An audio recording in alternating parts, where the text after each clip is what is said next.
All right, good morning, everyone. I'm Dare from Dubot. Welcome to our training today. You can hear me and see my screen now, right? Okay, today we are going to introduce you a little bit of our core function, introduction of our CR robots. And now we will begin. Okay, first I'm going to introduce you about some features about CR collaborative robots.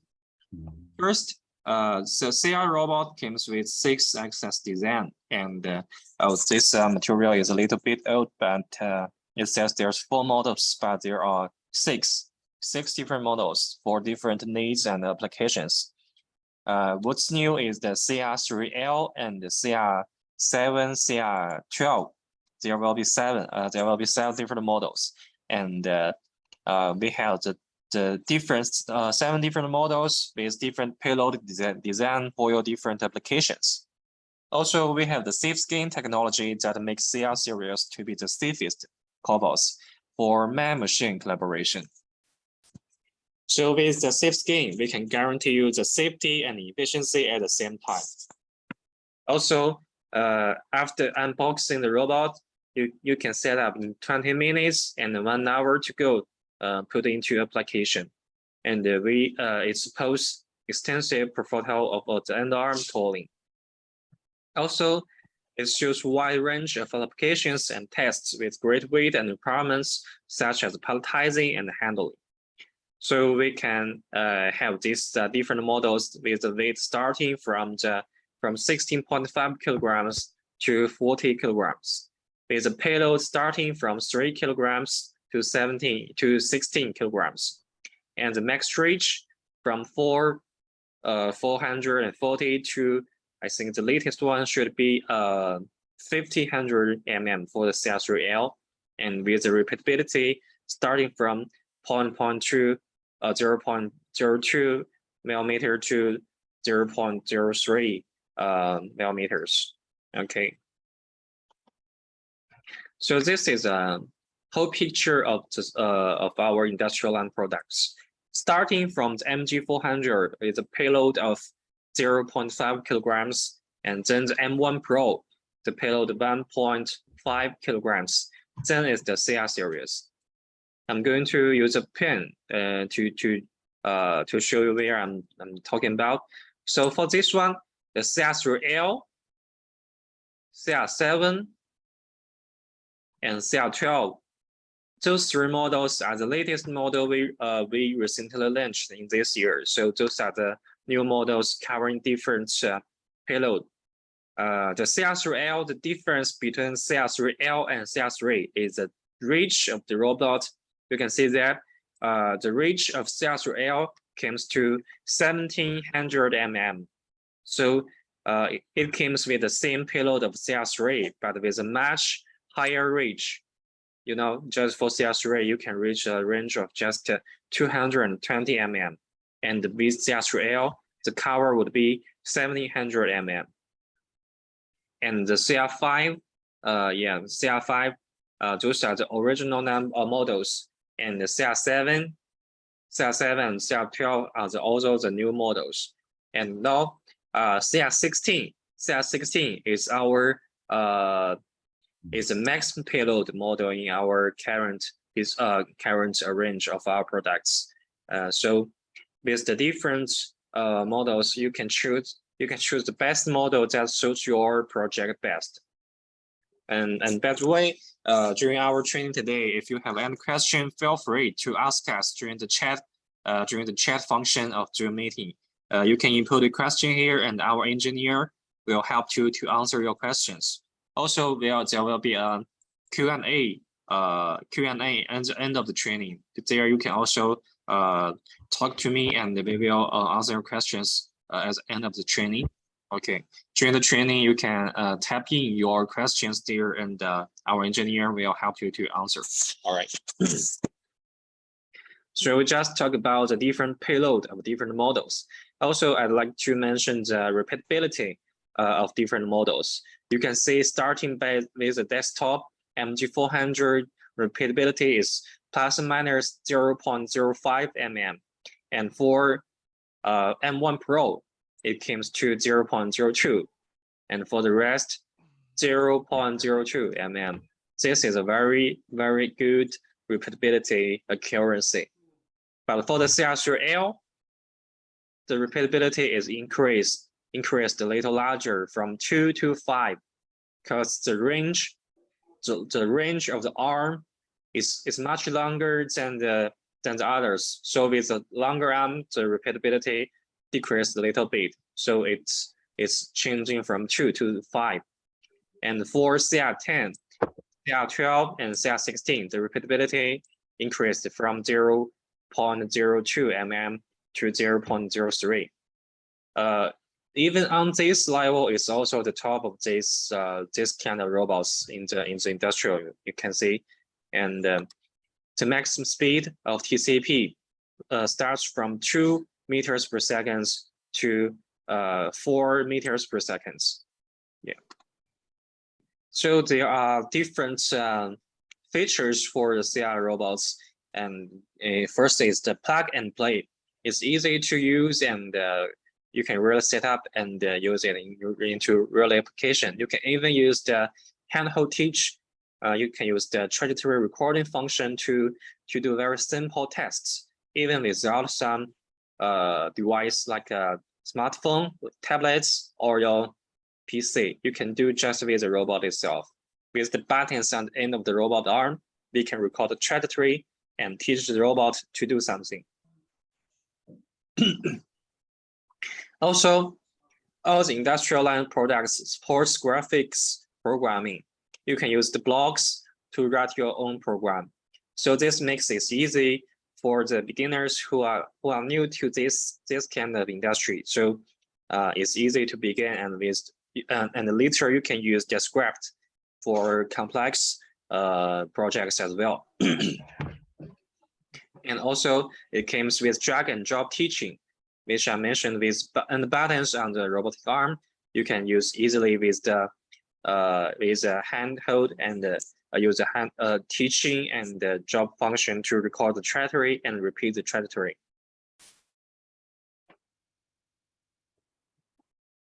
Also, it comes with intelligent interaction, which we will introduce you later, and it comes with multiple level security. And this is what we think most for these collaborative robots. This is increased both the safety design as well as the efficiency in the collaborative robots. Also, we support different types, models of editors. So we have a rich robot ecosystem for you to choose. And also we have diversity application packages. We are developing some, and there will be more coming out that way. All right. So those are some pictures, shows you the features of the robotic arm. The first one is safe. You can see with the safe skin, the robot can sense the human body before it touches the robot. The robot will stop when before it's touching the human body. So with this feature, the robot arm will not do any harm to the human body who's working along with the robot. The second feature is easy to use. You can see that we are using the end buttons. We are using the end buttons on the robot. We use the buttons to teach the robot to do something. And then when the teaching is done, just play the button, and the robot will do the same routine as we teach it. So these features are suitable for some basic applications that you don't want to do it with your programming software, and we can do it with the buttons. We don't need the tablets, we don't need the PC, we don't need the smartphone. We can just do it with the buttons. It's easy to get your hands on it. All right.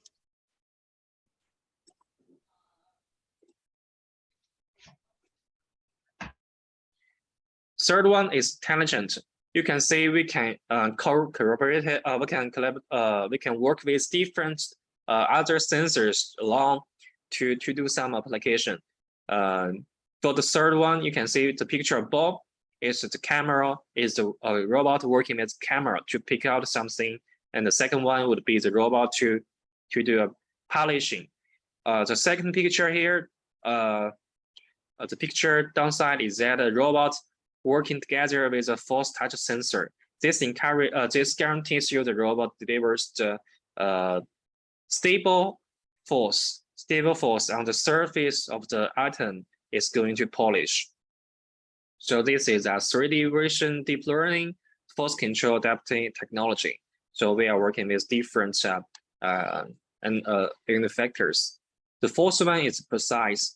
You can see we can do it with very high performance motion control with the 4-parameter collaboration technology. So the motion picture optical control can guarantee a very smooth using experience. And fourth is open for different other development, such as the secondary development support. So you can use some other protocols such as TCP/IP, SDK, something like that, to develop your own programs without our control software. You can do it with your own. Okay. We are now suppose 11 software programs, and it's compatible with more than 20 development performance platforms.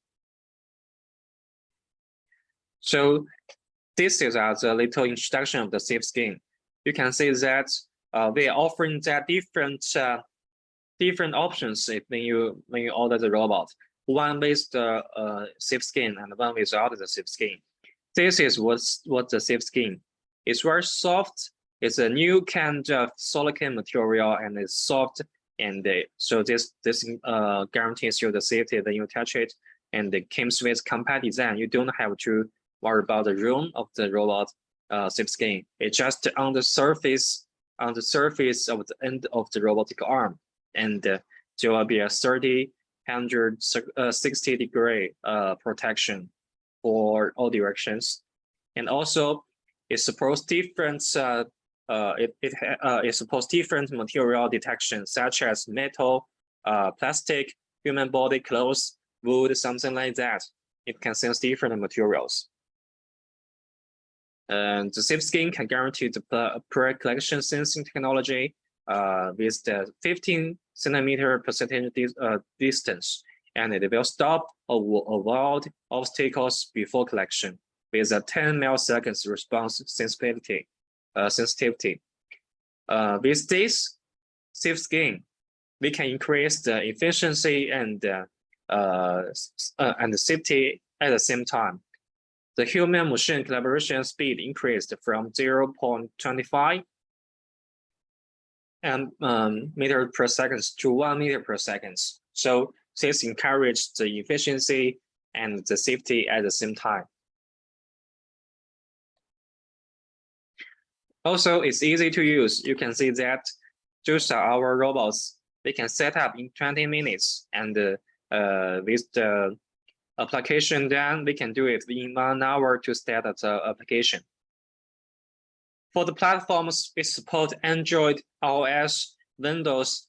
We support those different platforms to use. Also, if you want, we also have a teaching pendant for you to choose. This is our teaching pendant. But usually, if you don't have any requirement for it, you can just do it with your tablets or your PC. We have the app for the Android and iOS, which you can download easily on your tablets, which is much easier to use wirelessly. Okay, we can also do with the hand guide learning, such as this one. We can teach the robots for some points with the handheld. And also we can use the graphic programming, just as showing the picture here. We can jot blocks together to write your own program. It's very friendly for the new users of the robots. Also, you can see we have this and buttons in here. There will be smart interactive panel, and you can use the buttons very easily to do the drag and drop teaching. All right. So those are some applications we work with the other sensors. You can check them one by one.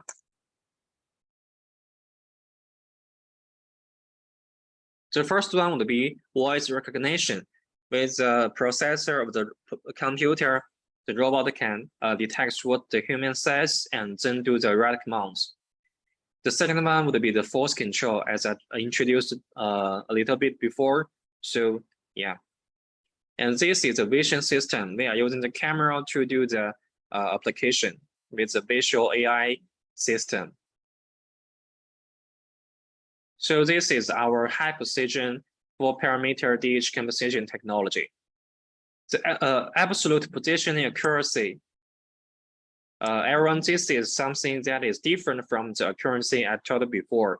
The accuracy before is called repetitive accuracy. This is the absolute positioning accuracy. So this is the 4-parameter DH composition technology. We can provide the absolute accuracy from 0.2 to 0.4 millimeter control. Okay. So just finishing the introduction of CR robots, here's what we are going to share during our training today. The first one would be PTP motion. Second would be stack transporting. Third one would be complex tracking motion, and fourth one will be remote boot up with the appendix on the end of the training today. Okay. Okay, the first one I'd like to introduce you about is the PTP motion, and let's check for this video.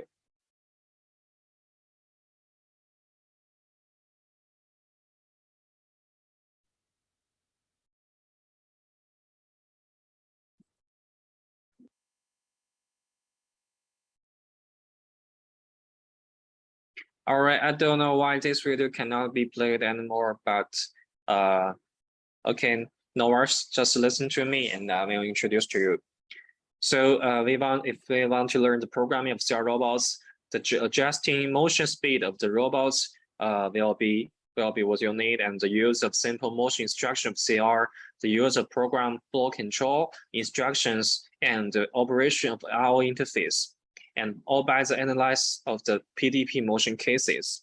Okay, so this in the part of PTP motion, we have different tests for our training.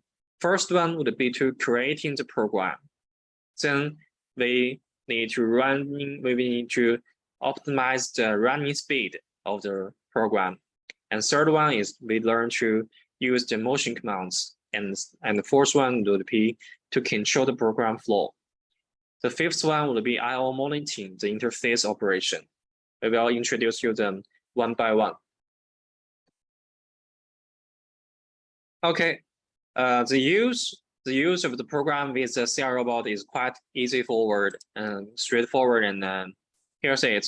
So the programming flow is quite easy. We just start with the latest software we call the Doobot Studio Pro. Create a project, start project.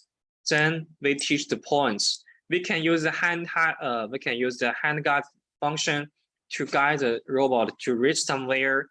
And if the points you need it very accurate, you can move the robot with your hand, and then you can control the robot with the panels.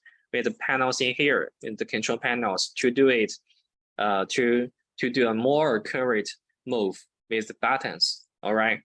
With the handheld, we can guide the robot with the big moves, and then for the manual fiction, we can use the buttons.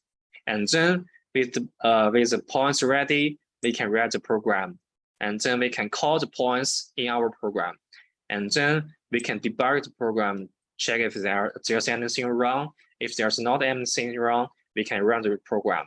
Okay. So usually for project of CR robots, it usually consists of 3 different parts. The first one would be the saved points information, which is the coordinates information of the different points. This is the first one. And the second one would be the global variables. If you are using the variables, it's necessary to check before you run the program. And the last one would be the scraps or the blockly project files. So you can see that we are dividing the SRC into different threads. The first one is called SRC0. It's the first thread. We can run at most 5 of them from starting SRC0 to SRC4. So there are 5 threads in total. But be advised that all the motion commands must be in thread 1. Motion must be included in SRC1.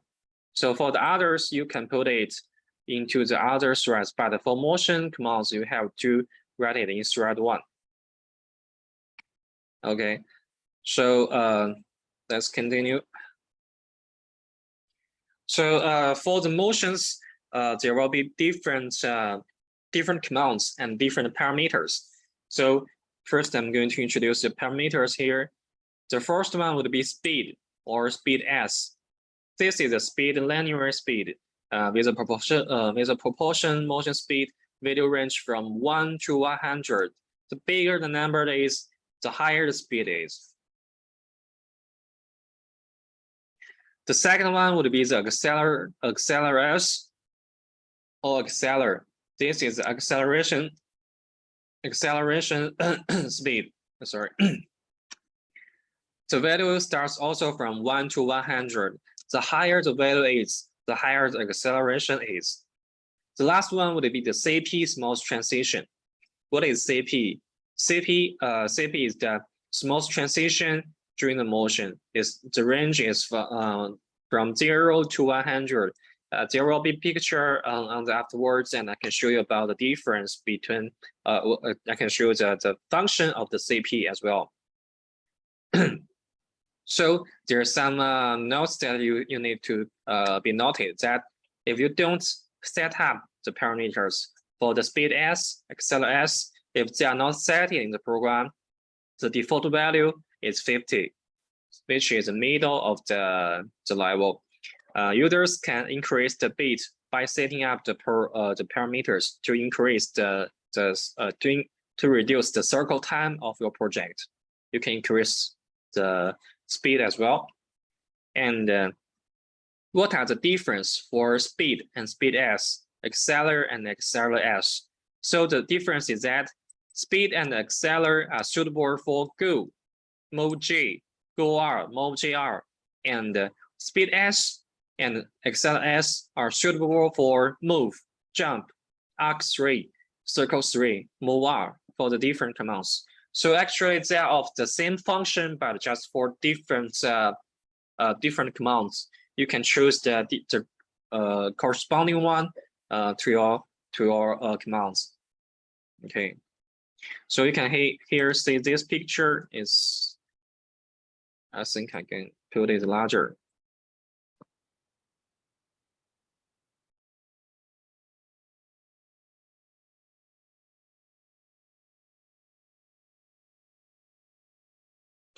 Okay, so you can see from here, we are putting these different meters in here. Before the forever block is joint speed ratio 100, joint acceleration 100, continuous path ratio 100. This is the CP. CP is short for continuous path. This is the CP, and this is the CP ratio 100. Okay.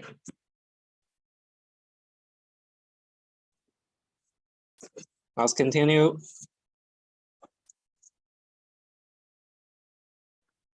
So a little more introduction for the acceleration. The acceleration of the speed. That means if the acceleration is higher, the change of the speed is much faster. And jerk it means it's actually the changing speed of acceleration. You can regard it as the acceleration of acceleration. So it's a little tricky, but it's that meaning. All right. So the higher the jerk is, the faster the acceleration changes, and the higher the acceleration is, the higher the speed changes. So we can go to the settings for the different jog settings and change the different accelerations there, but please don't change it to a very large speed. If you have any problems, means the changing of the parameters, you can come to us and ask for support. We will provide you with advice there. And the motion speed of the robot is the combination of joint speed, global speed, joint speed, and speed in the parameter, and with the global rate. So you can see if the program runs slow, you should change from 3 different aspects. First one would be the joint speed, then the whole speed in the script, and the global rate. Global rate is what we put in here. This is the global speed.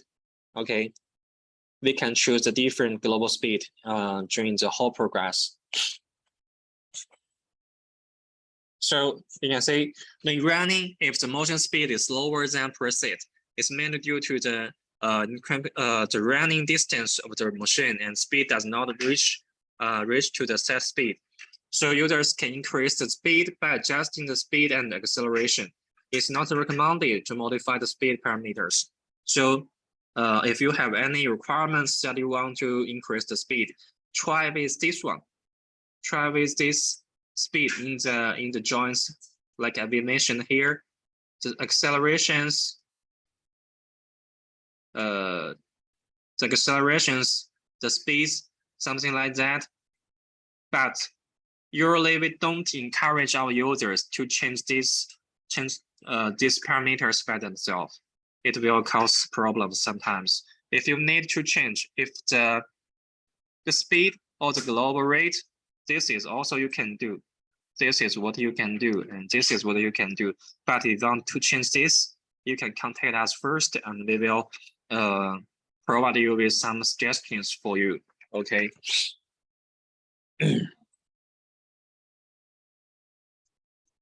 All right. These are the motion commands. We can see that this is the difference between the MoJ or Go and Move commands. You can see the biggest difference is that the trajectory. The trajectory for MoJ and Go would be a curved line. The robot will go from A to B in a curved line, which is suitable, which the algorithm thinks is most suitable for the robot.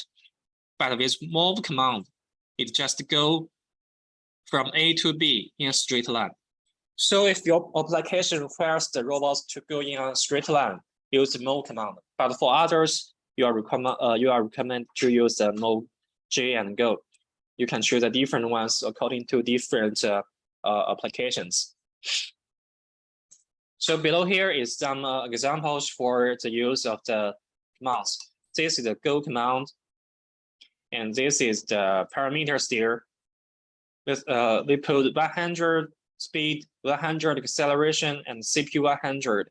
And this is MoJ. MoJ means the move of the joints.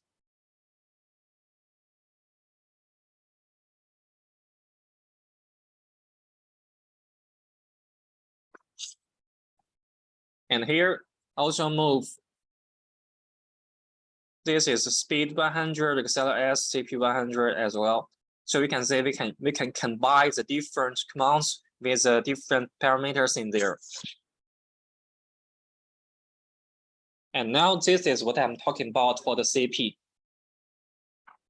You can see the difference between those two different scripts.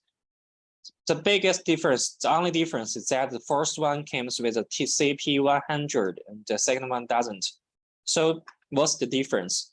Those pictures are the trajectory of the robot moving from P1 to P3.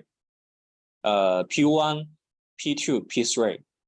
And this one same, P1, P2, P3. You can see that we use these commands, the robot moves starts from P1, directly P2, then go to P3 directly. But with this one, you can see that the robot, in reality, the robot does not reach to P2. It just come close to P2, but it will not choose to, it will not reach to P2. So this is what the CP do. This CP will provide you smooth transition from one point to another.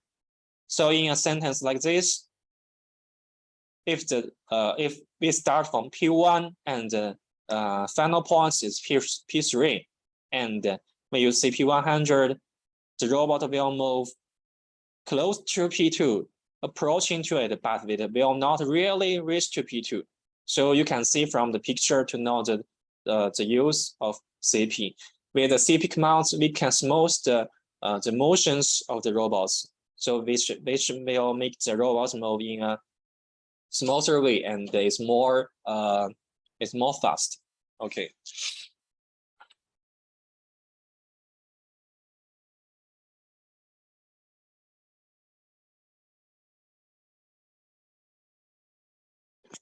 Wait a moment here.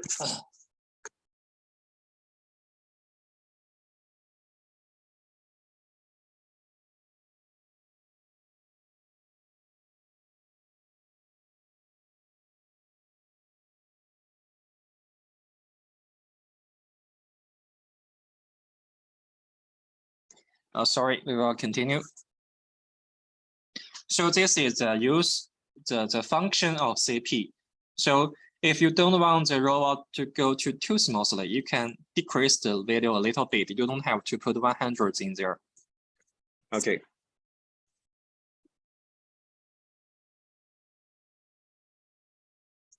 So after running the script, the yellow cursor on the host computer indexes the script runs, but this function is not async. Okay, I think I will just escape these parts because, okay.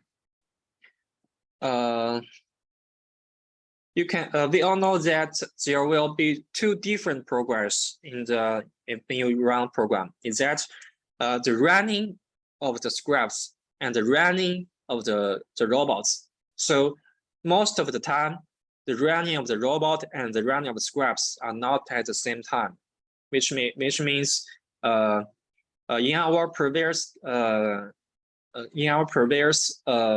controlling software, which is called Doobot SS Studio, there will be a yellow cursor on the host computer index the script runs, and the yellow cursor index the robot runs. You can see that if you used our SS Studio, you will see that the two different cursors are not running at the same time.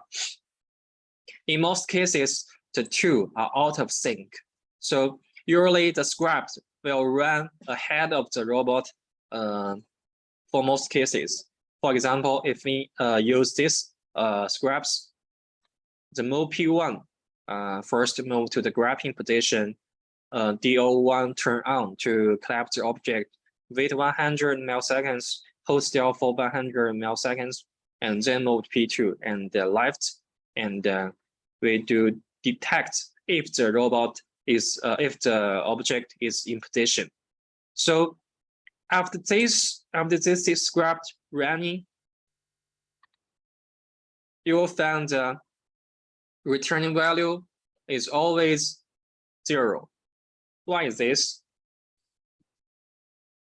This is because when you run this script, this value will be returned immediately after the script is running, before the robot can take the object to the distance P2. So when the value is returned, the robot itself is not reaching to D2. It's on the way, but it's not reaching there. Okay. So how do we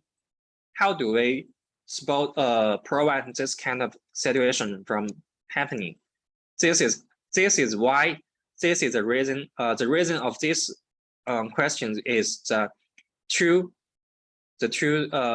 running is not in the sync, which means the script and the robot itself is not running in the same time.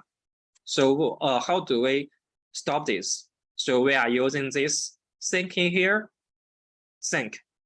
We are using this function, which means we need to wait until those commands are finished together, and then we return the value at the end. So With this function, the script waits for the robot to reach to P2 and then returns the value of DI1.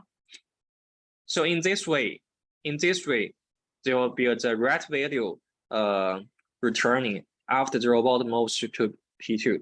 Okay, so this is the usage of this is the use of sync. All right.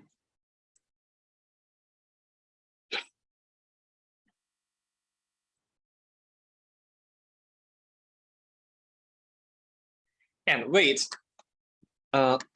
we put the wait and sleep in the same page because some of our users are often confused when they use two different commands, which they look very familiar.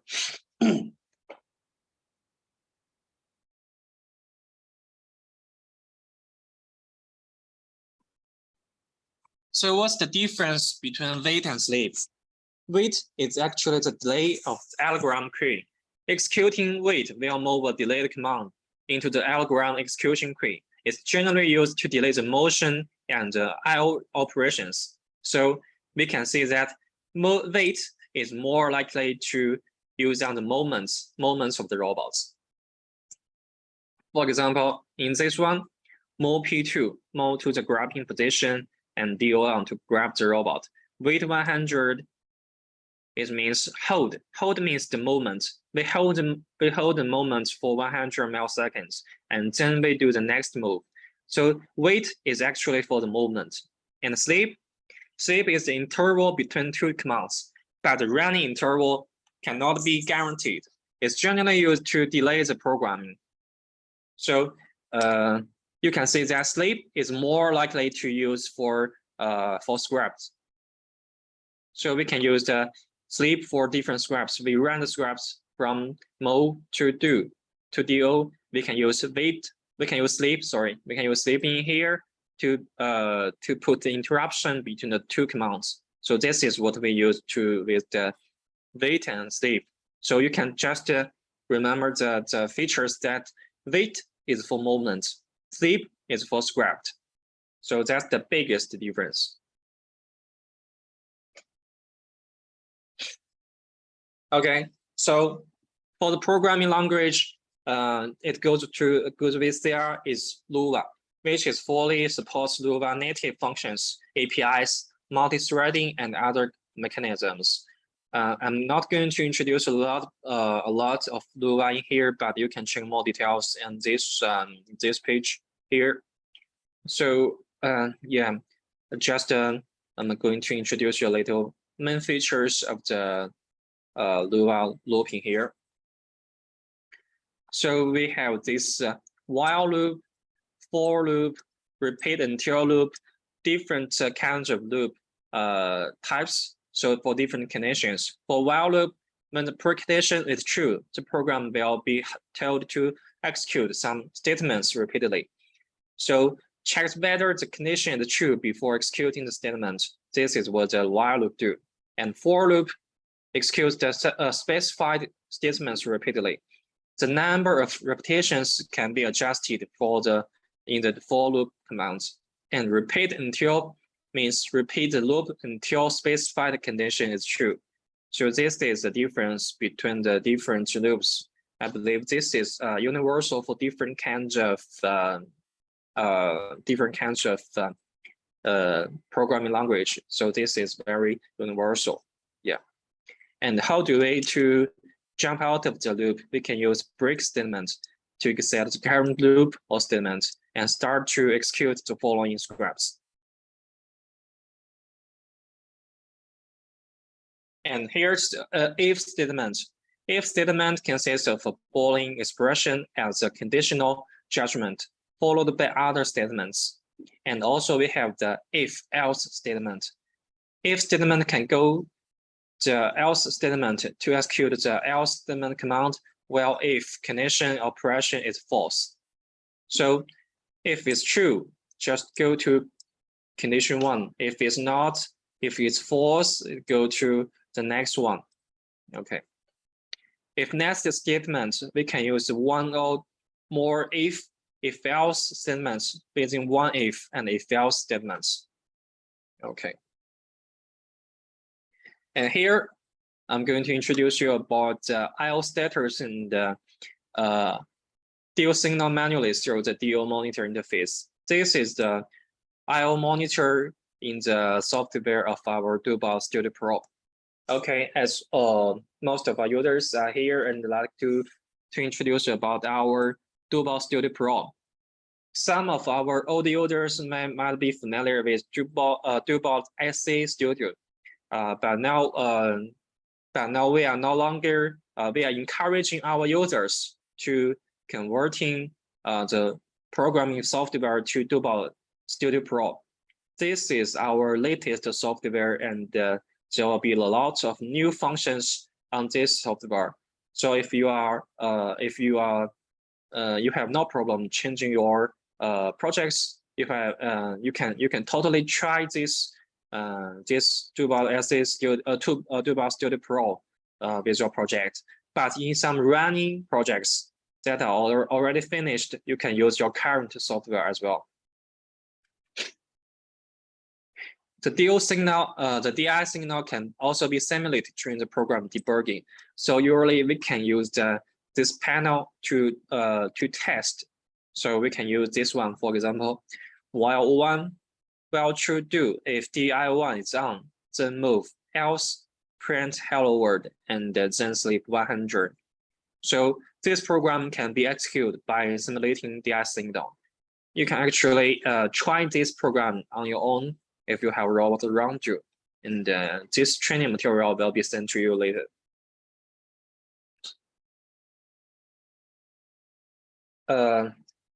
Another thing that about the collision detection function, this is included in all our CI robots.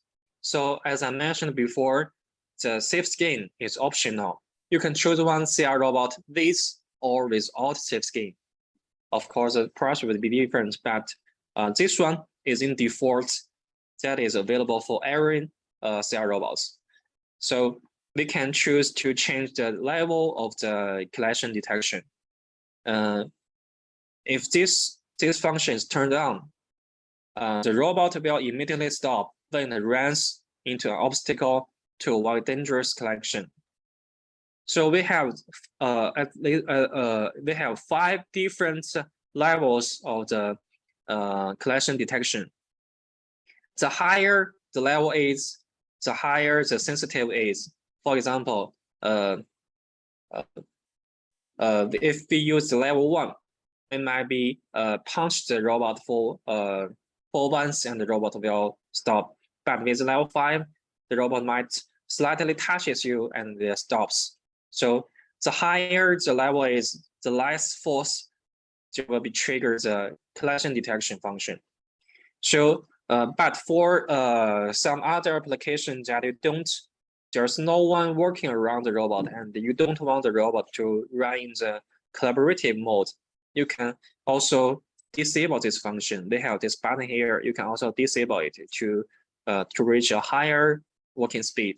But usually, it's open in default, and we suggest our users to keep this function on. All right.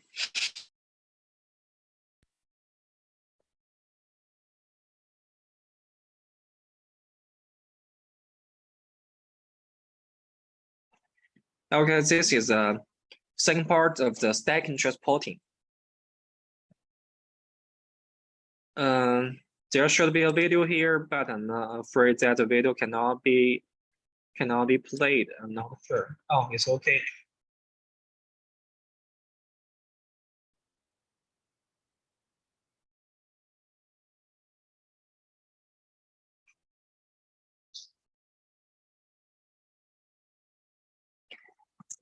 Okay, so this is a demo of our distributors and who's using our CR10 for palletizing. And I'm going to introduce you about the palletizing here. So in the part of stack transporting or palletizing, there will be 4 tests. First one is getting familiar with DoBot Plus plugin. Second is programming of simple stack transporting. Third one would be programming of complex stack transporting. The fourth one would be the applications of stack process.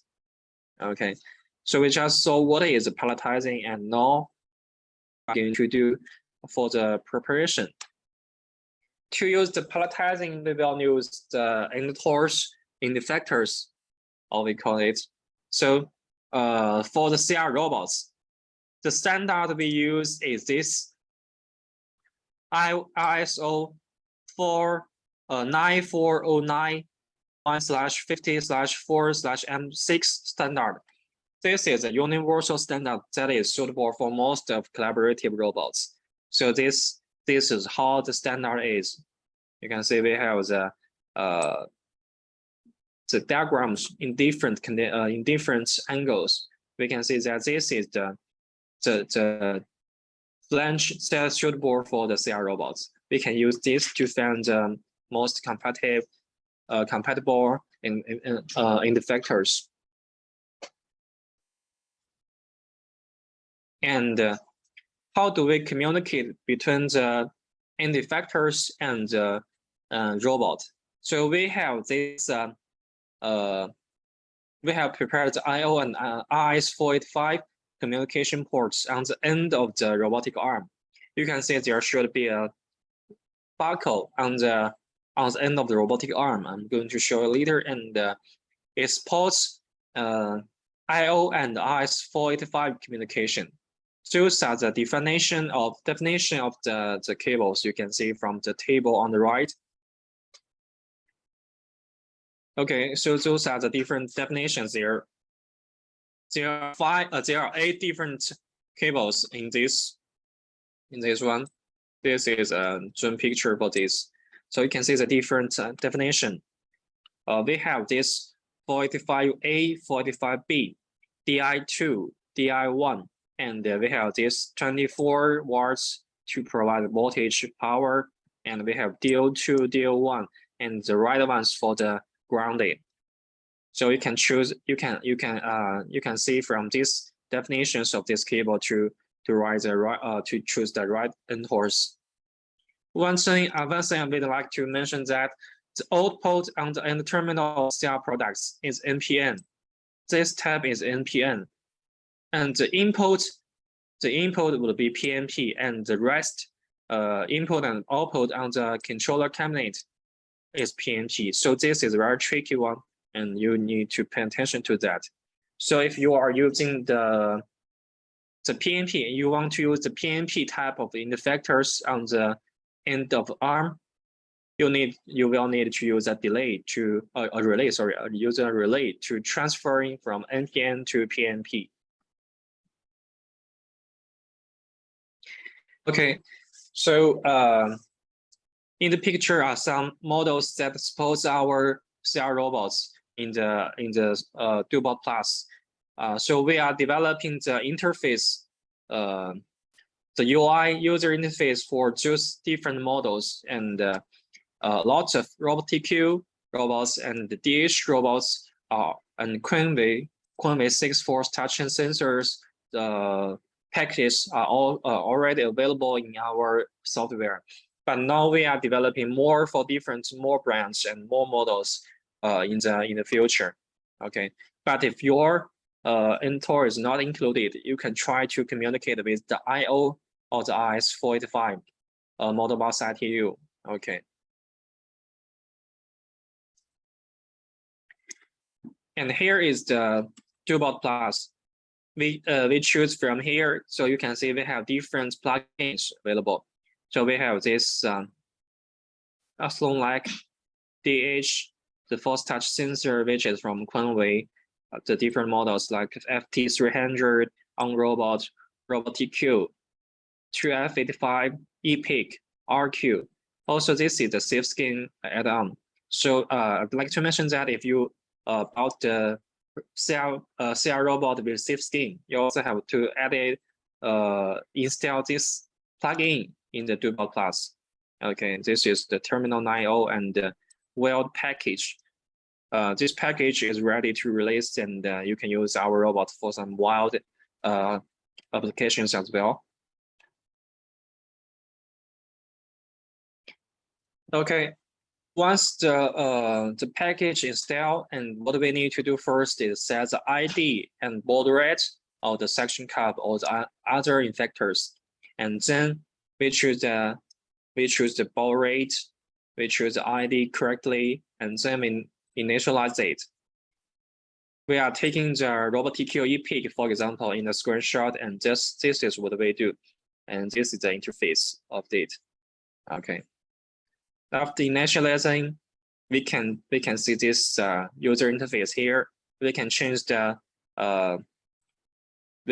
different levels, maximum level, minimum level, to give limits to the robot, and also we can choose the arrows to control the robot, to control the grapper manually.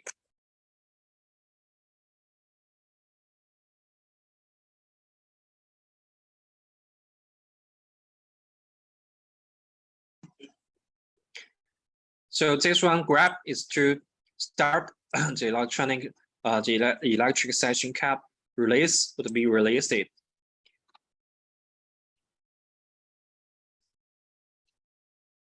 After the suction cup control interface is configured, we can control the suction cup by using the EndTOR shortkeys. This is a picture of the end buttons on the robotic arm. You can see we have the different functions here. This is the buttons for the end arms, for the end TORs. So what we need to do first is to configure them right in here, and then we can use the buttons to control the robot, to control the end TORs and the end of the robotic arm. But now is that end effectors must be adapted. It must be supported by Dubot, and then you can use this button. We will increase more models that we support by this time being. Okay, we will add more models. And those are some API for the effectors, such as this ref ePIC, which is to initialize it, start it, turn on, turn off the grabber, and so on. So you can also use the APIs in the scripts. Okay, so what do we do usually if we want to use the traditional ways to do the stacking, to do the palletizing? So if we want to move the stack from here to here, so how do we do it? So this is what we do. What we do to write a simple palletizing program. You can see it's quite long, and there will be a lot of moves that is repeating. So first we need to do is initialize the grabber. We need to initialize it, and then we write a function that setup or reset. Setup would be for the vacuum to working, and reset means to release. So we write these two functions, and we can call them in the main program.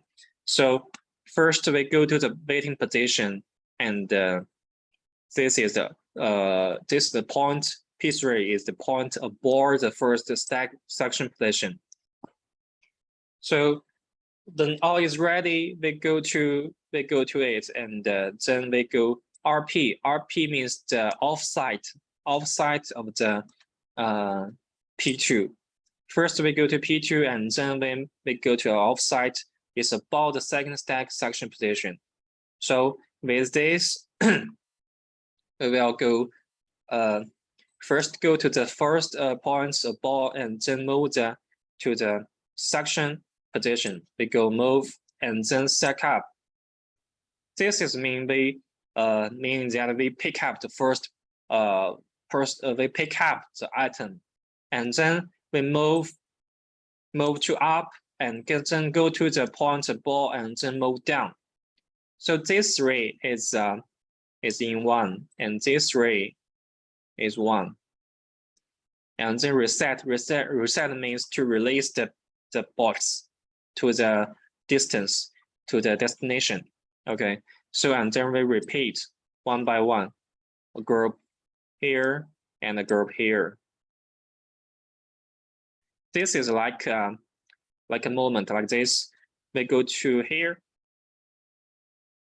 we go to pick up, move to the next position, and then move down. This is a command just like the jump command. And now this is the traditional way of do palletizing. And now we will have this one. This is what we do. We are using these jump commands that we can easily to call in the program So with the jump command, we can save 3 commands to 1. We can change them to 1. So with these 3, we can all change them to 1 jump commands. You can see that we set up some local parameters. We also the definition of suck up and the release, and then go arc. We set the parameter there, and then we use the jumps. We use the jumps for pickups and place, pick and place. So we are using the jump commands to simplify the program before. You can see what we have in here, we can simplify into here. Okay, you can see this is much easier to understand than what we have in here. Shows us 2 different commands. This is jump 1.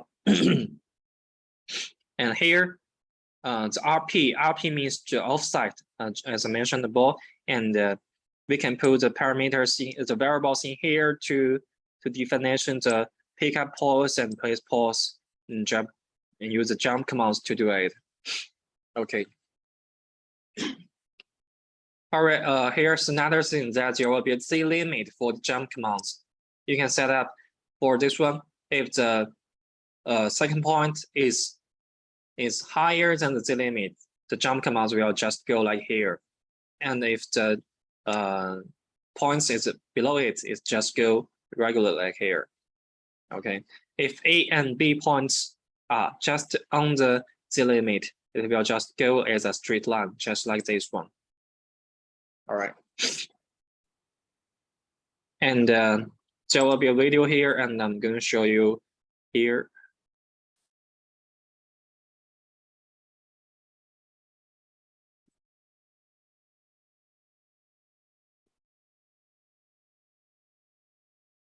Okay, this is what we are using for. This is a short demo for the palletizing. Okay, we start, and you can see this is a video for run this script.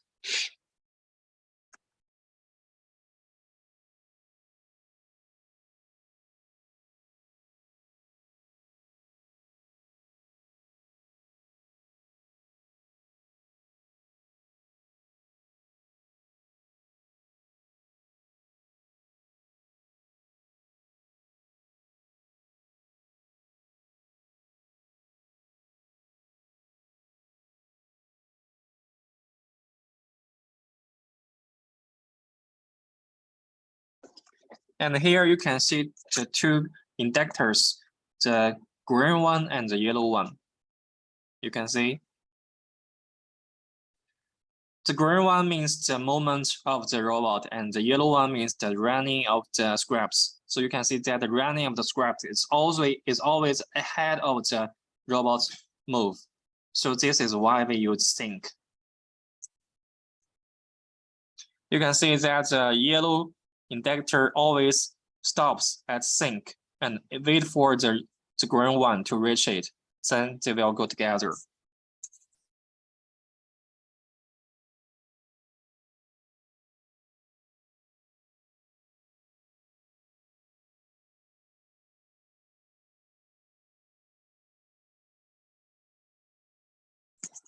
Okay, this is a simple demo for palletizing.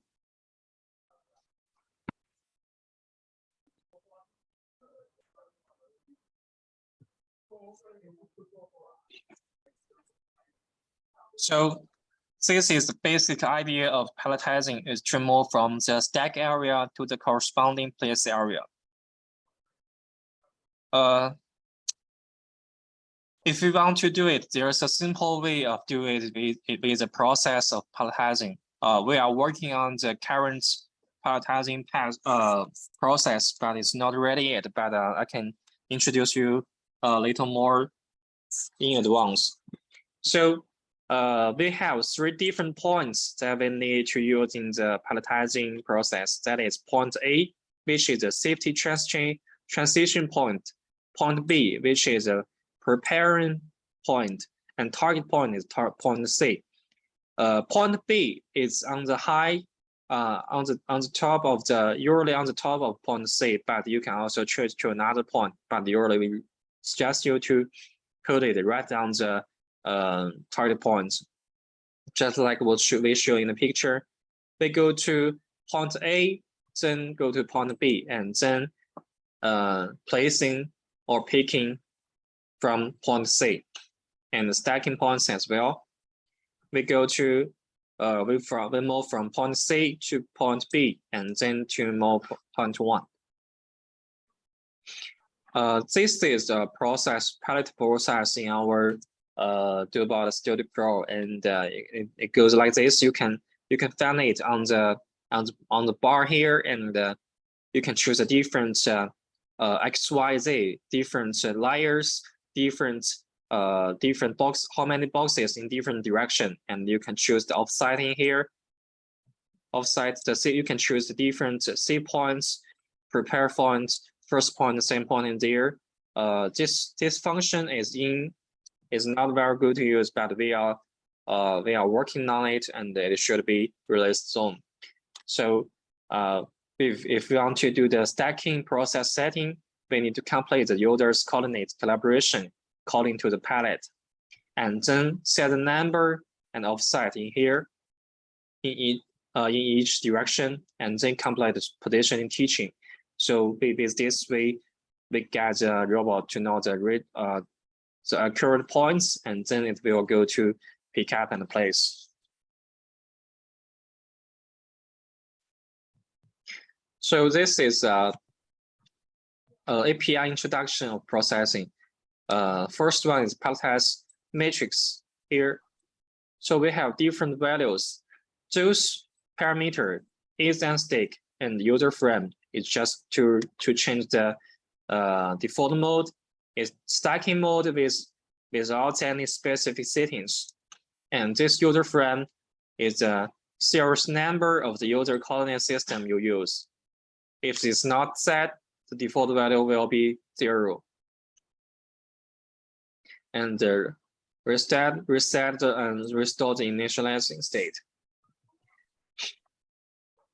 Move in means the robot moves from the current position to the first target point according to the configured stacking path. Move out means the robot moves from the current position to the safe transition point according to the configured stacking path. And extend is to check whether the stacking or unstacking is complete. And release means the release palletizing instance. So we have this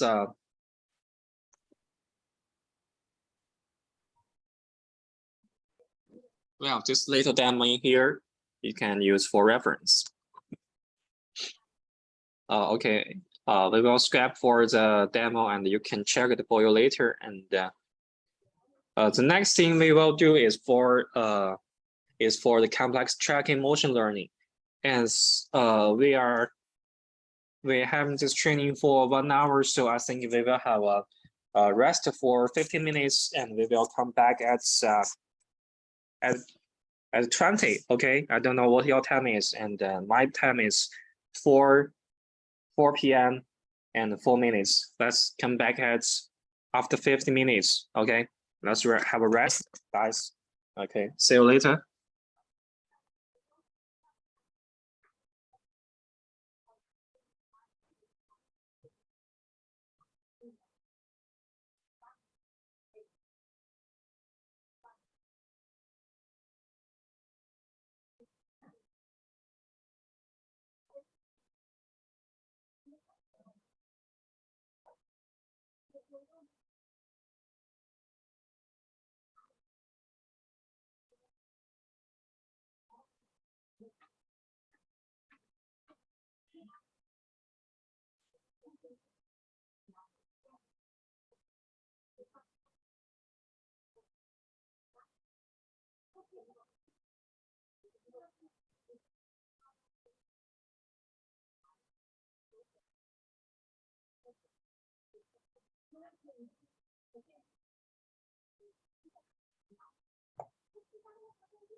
Nós temos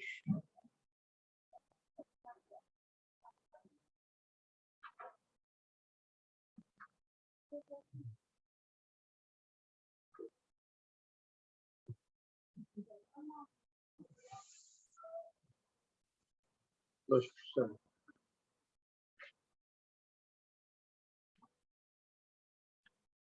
São 2% de artística.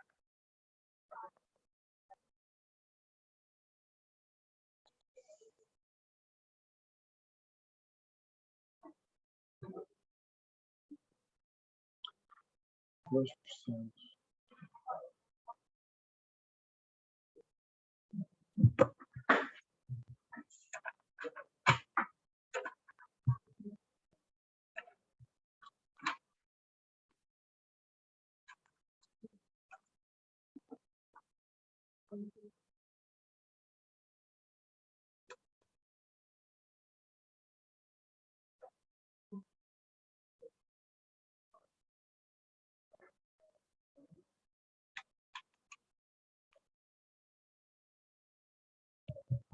4, 6, 7.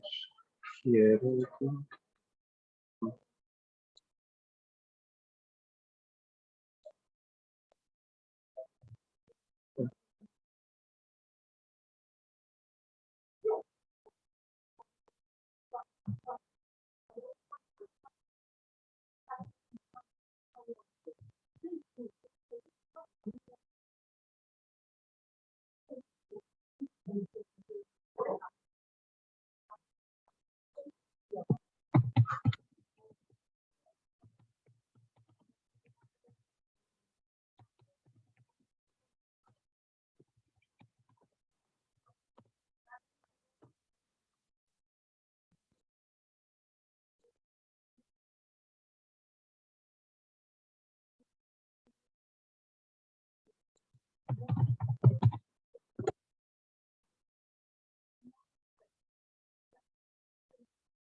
All right, everyone, we are back.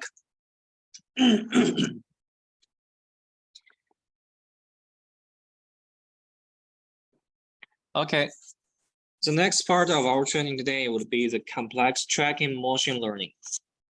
Okay, to operating the robot to complete complex tracking motion, getting familiar with the use of robotic motion instructions and the COBOL's drag and drop teaching functions, learning the mobilization of the track recorded in script, as well as the use of CR user and Tor coordinates. Those are the objects we are going to learn in this part. So in this part, there will be 3 tests. First one will be complete track motion through motion command. And second, complete track motion through drag and drop teaching. Third one will be the use of user and Tor coordinates.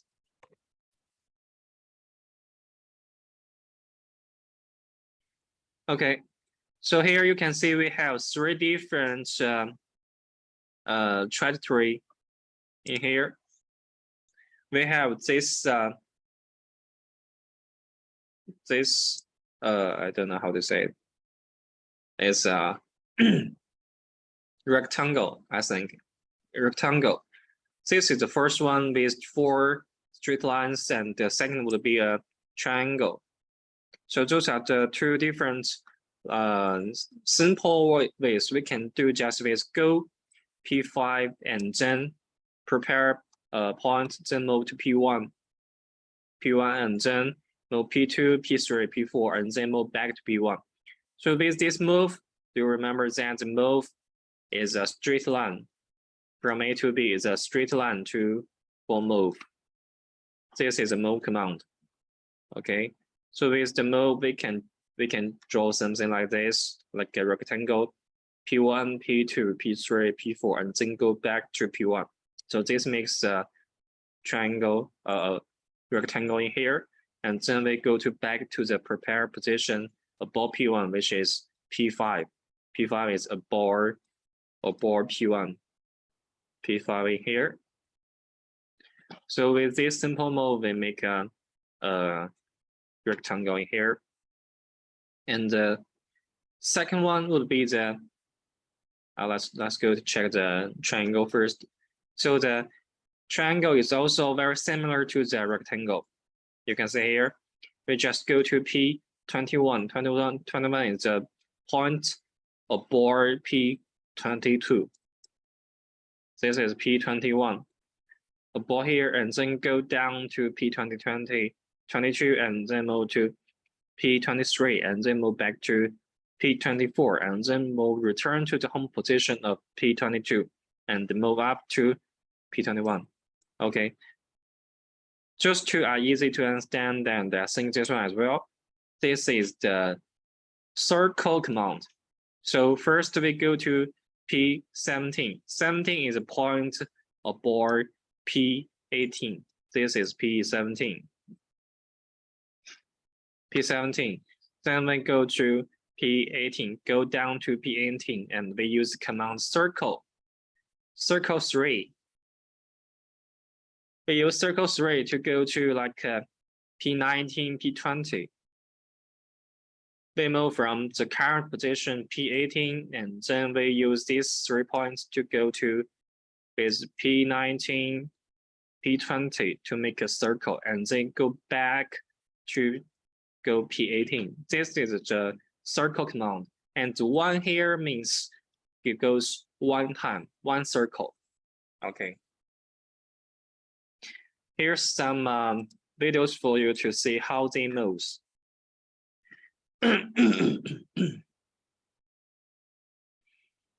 Okay, first we are going to see the score here.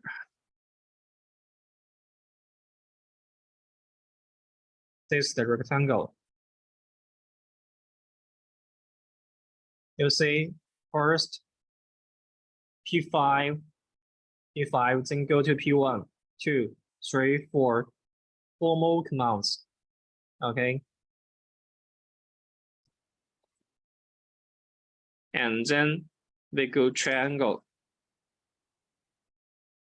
21, 22, and then move in here.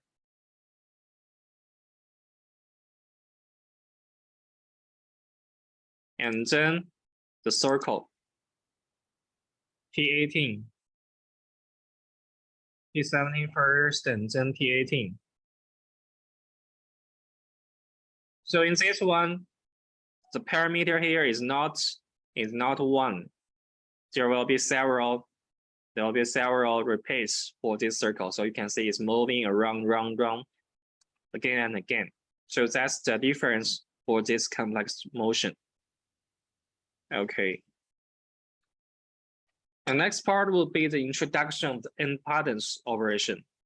So this is a picture of the end-buttons of CR robots.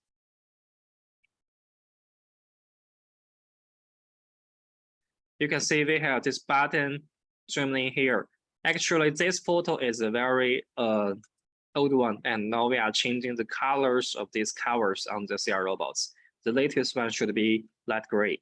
And so you can see we have these different 5 buttons in here. The biggest one in the center is open or close handhold teach. When the robot is in enabled status, press and hold this button for 2 seconds. You will be ready. You will be able to move the robots freely with your hands. And also, the button on the left is the enable or disable button. So if the payload is configured rightly, you can press the button to enable or disable the robot. When the robot is enabled, you can do with the handhold teach function. Also for this trajectory record button as well. So once the robot is enabled, you can press and hold this button for 2 seconds, and it will start to record the trajectory. And when it's done, press it once, and the trajectory will be recorded. And this button is to playback. When the trajectory is recorded, press and hold this playback button for 2 seconds, and the robot will just repeat what you recorded just now. And the last button here is the control button for the end effectors. As I mentioned in the previous pages, once we configure rightly for the entors, the robot will be able to control the end effectors, such as some suction cups, some grabbers there, just to pick up something. We can control the grabbers with this button as well. Okay.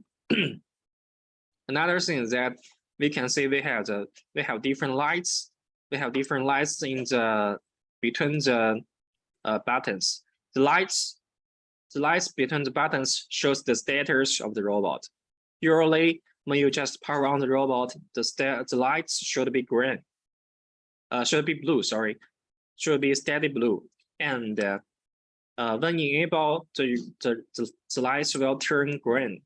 And in trajectory recording, the lights will turn yellow. And there will be a video later. I can show you how the trajectory is recorded. Okay, this is a video, and I can show you. Nope, it's not working. Let's see from here.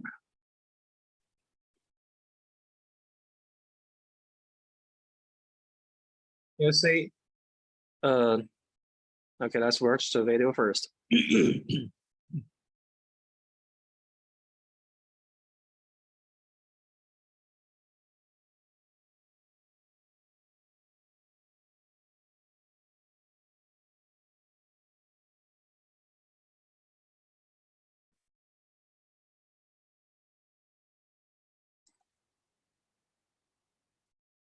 Okay, so from the start, you can see that the lights of the robot is in green.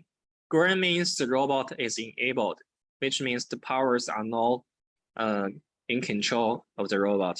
And in this way, we press the trajectory recording button, and the lights change into yellow. And now we're recording it.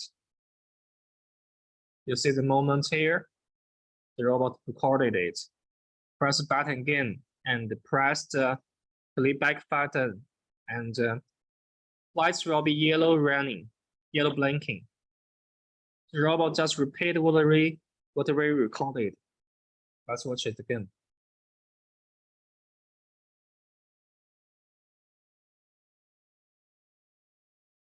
Record and replay.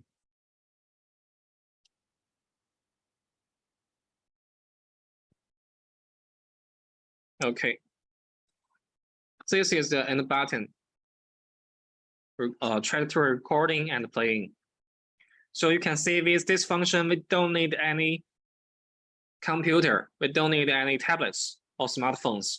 We can do it with touch of the end buttons. If configured rightly, we can also control the end users, the end effectors on here. Let's continue. So some users might ask, if I recorded some trajectory, how can I call it? How can I use this function in the script or in the blockly? So we developed this function here. We use this rev string. This is the name of the file we just recorded, and we can change it in the settings of the software, and then locate to this, and we start parse this one, and it will do the rest. It will just you can run the scripts to replay your recorded trajectory. Okay, let's check this video.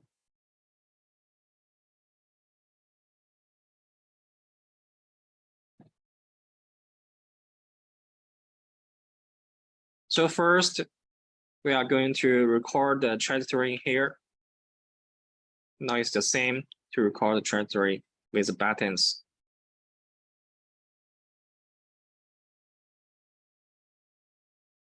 And now we got this JSON file. You can see that this is the name. This is the name of the JSON file.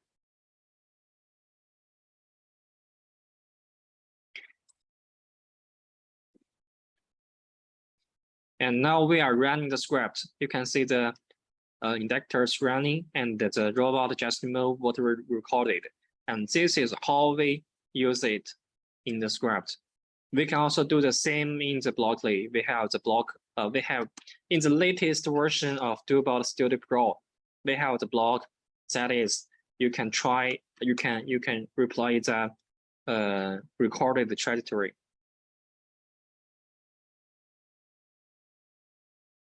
Okay, let's watch it again. First, record it.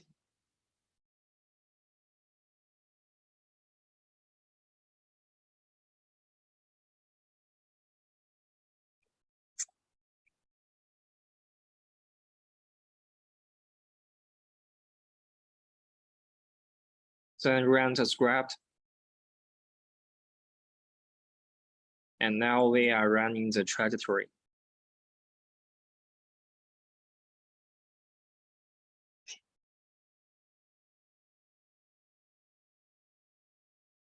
You can see that the trajectory is recorded with the same speed, same time you just recorded.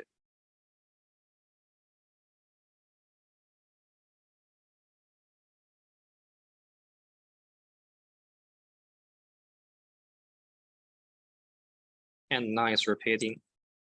Okay.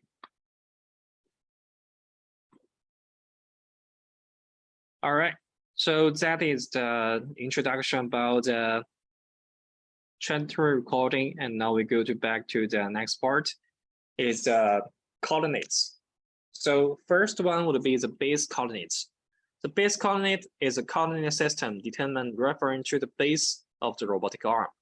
So you can see here we have this XB, YB, ZB. This is the base coordinates. among which RXB, RYB, and RZB are the rotation angles of the tor center point TCP around the default base coordinate system X, Y, and Z axis, with the Y plus of the base coordinates is constant with the direction of the base loading ahead. Okay, so this is the base coordinate. And now this is the tor coordinate. The default tor coordinate is like this. The tor coordinate system is a coordinate system that defines the position of the TCP, which is the tor center point, which this is the TCP in the center of the flange. Okay. So its origin and direction are constantly changing with the position and angle of the indicators. The current system supports 10 up to 10 tor coordinate systems. Among them, the tor coordinate system 0 represents the default one, which is as shown in the picture. This is the default one. And you can, which is located at the end of the robotic arm. Without no tor installed and cannot be changed. But for the rest of 9, you can change them according to your real needs. And how do we create tor coordinates? In the 6-axis tor coordinate system, you can generate by 3. You can generate the tor coordinates by 3 points teaching methods like TCP and ZX. After installing the tor at the end of the robotic arm, adjust the position of it. And the TCP is aligned to the same point from the 3 different directions, like this. And then the tor position offset is obtained. Then obtain the tor posture offset according to the other 3 points, A, B, and C. And when establishing the tor coordinate system, please ensure that the reference is default tor coordinate system. This is how we establish the tor coordinates. And also here at the system, we can choose from the global coordinates. Users can custom the tor coordinates. There will be 9 tor coordinate systems can be defined by themselves. Users can switch the defined tor coordinate system in the jog interface. Just like this, we can choose the right one. We can create here and choose the right one if you want to use. And this is a user coordinate system. This is a user-defined working bench coordinate system or indictor coordinate system. Its direction of origin and each access can be determined by actual needs. It's convenient to target the position of each point of the working process and arrange tests.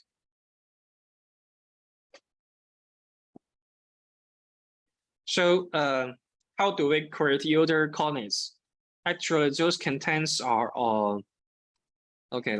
There are three different ways to do it. The first one is to use dots.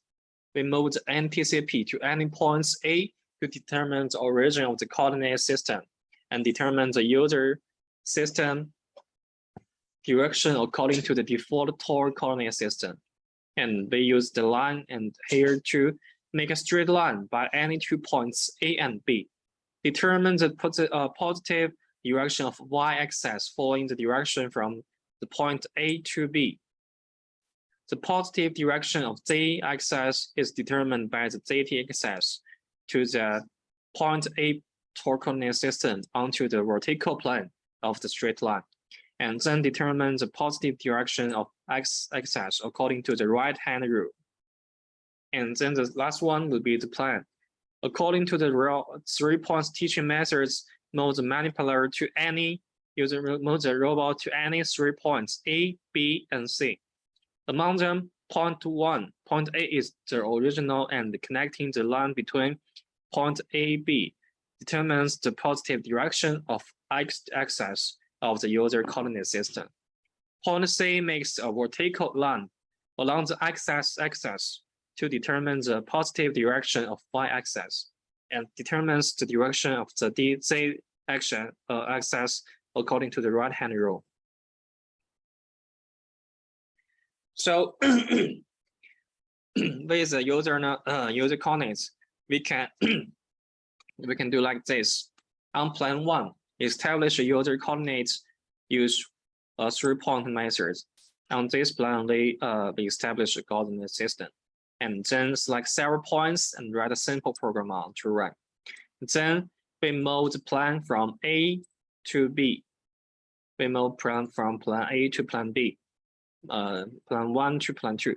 And then on plan 2, establish user's coordinates user 2 with a 3-point method, and then change the user coordinates in the program from user 1 to user 2. And then when running the program, the checks of the devices on the 2 plans are constant with each other. So in this way, we can run the same program. We don't have to set up the points again, just use the same coordinates, just using the different coordinates.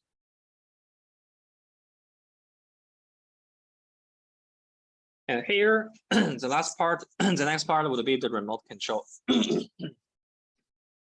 So after completing the debugging of the control software of CR robots, select the corresponding remote mode, start, pass, and stop and debug the program through I/O and model bus communication without any need to run the script through the host computer. So during this part, we are going to learn from the remote mode selection, use of remote I/O, IO wiring study, and the use of remote mode bus.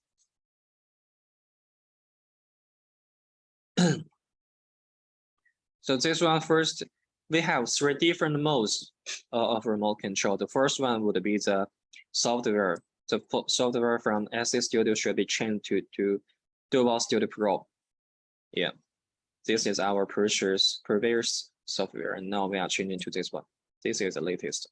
Okay, so we can change the mode from here. This is online remote I/O, remote mode bus. Okay, this is for the secondary development. And now we are talking about these 3. So we can also control them by remote mode bus and remote I/O. Those are the 3 different ways of remote control. So we have this DI definition for the remote control. DI 11 means to clear alarms, 12 means keep operating, 13 means suspend operation without exciting remote I/O mode, 14 means stop operation and exit remote mode, 15 means enter remote I/O mode and start operation, 16 emergency stop and excite remote I/O mode. And for the DO definitions, DO 13 means ready state, 14 means pass state, 15 means alarm state, 16 means operation state. So we can change, we can check the DO status to know the real state of the robot running. You can also see from here what we have in the software for the different configuration of each DI DO in here. Those are the DI DOs for the remote control. And this is the I/O wiring for CR controller robots. You can see here, CC161 controller is the controller component. And what we need to do to connect the different lines, and you can check them for reference when you use them. This is also included in our user manuals. All right, here is the part of remote bus. So we are using different registers for different functions, so that we can use we can control them by the remote control wire mode bus.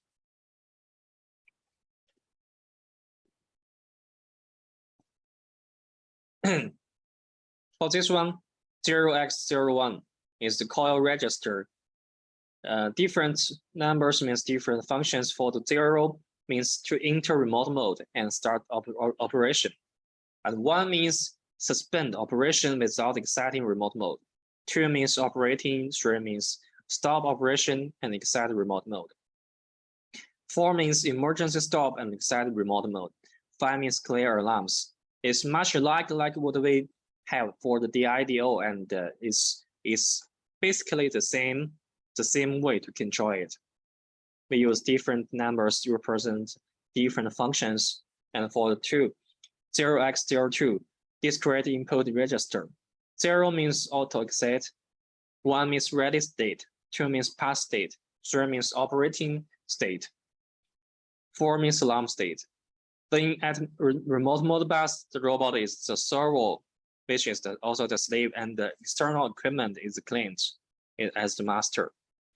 Default IP would be 192.168.5.1, and the port for Modbus remote control would be 502. Okay. For Modbus remote control, we can start up and script running can be done by changing 0x01 for your register status with the help of a Modbus port.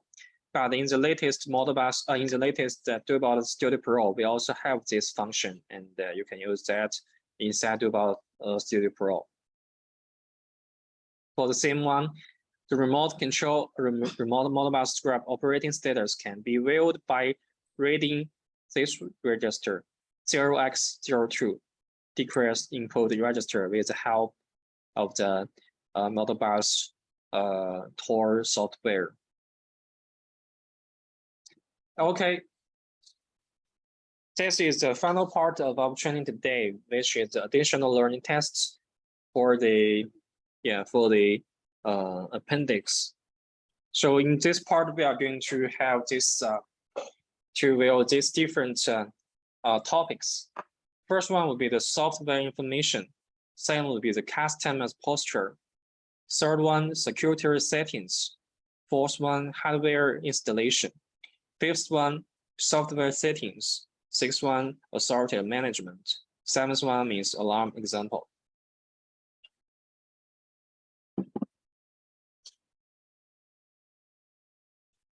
First one, this is a part that we need our users to provide to us when they ask us for support. They need those kind of software versions because there are some a lot of problems are caused by the controller versions or some other versions not matching together. Okay, so what we need to do is to go to settings, basic, and specification. We can know the models in here.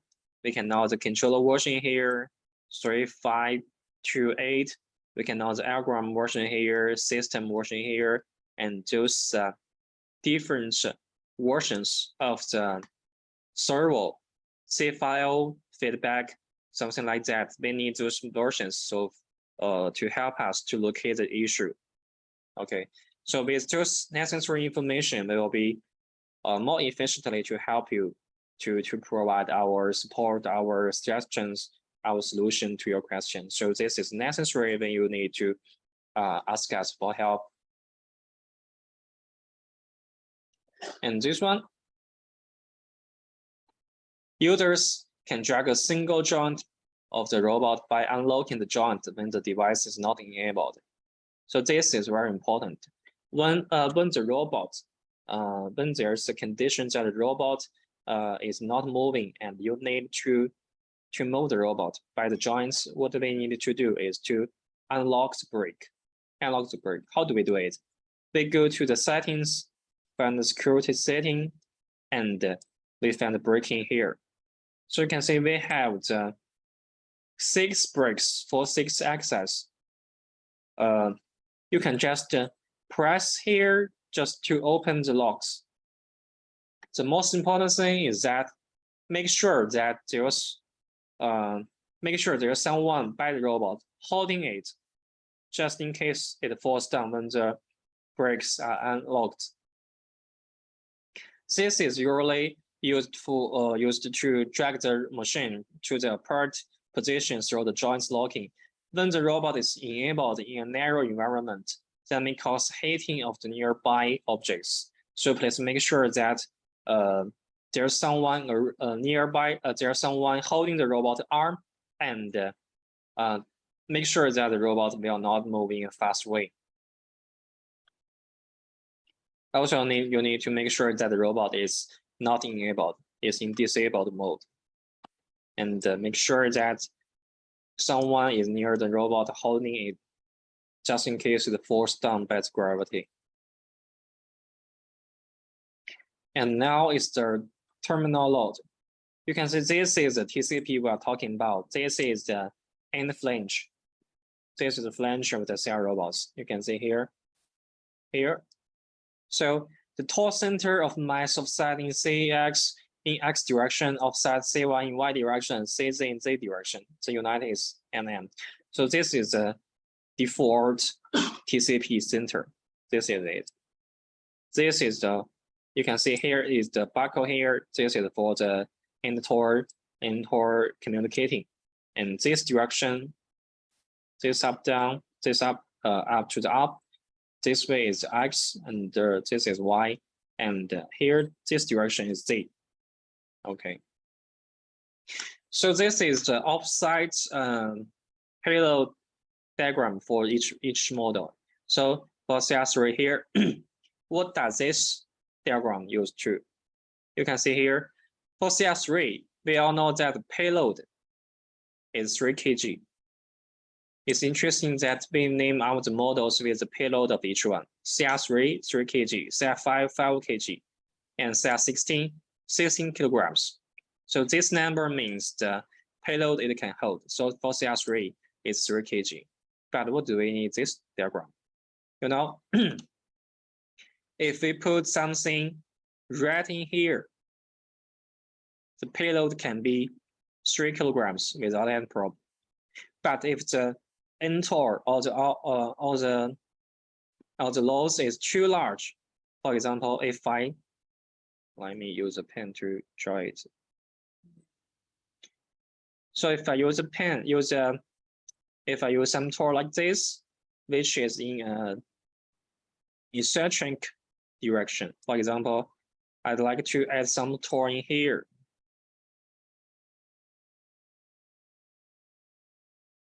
And the payload is in here.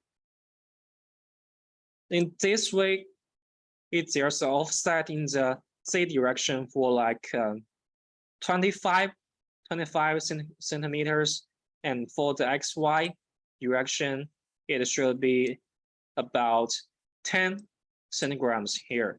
So in this way, I will be checking this diagram, and this is the payload that the CR3 now can do with this kind of essential, which is 1 kilograms, which means if I use a TOR like this, the payload would be different. It would be less than 3 kilograms. The TOR is in here, and the payload will be less than 3 kg. It turns to 1 kg. So if you want to calculate the payload of your object, you must measure the offset in each direction of your InTORs. And it's all the same for the rest of them. CR5, also I will draw another one. For example, if your grapper or something is like this long, and in this way, you want to pick up something in this direction with offset in XY in like 18 centimeter and Z 25 centimeter.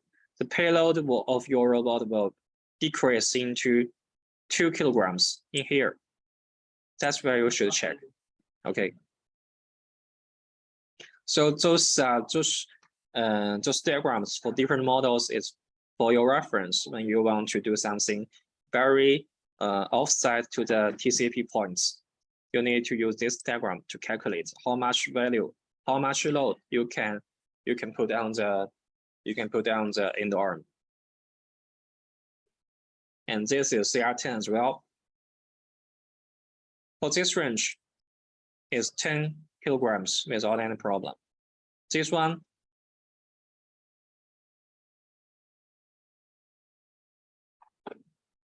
this one, 8. And for this one,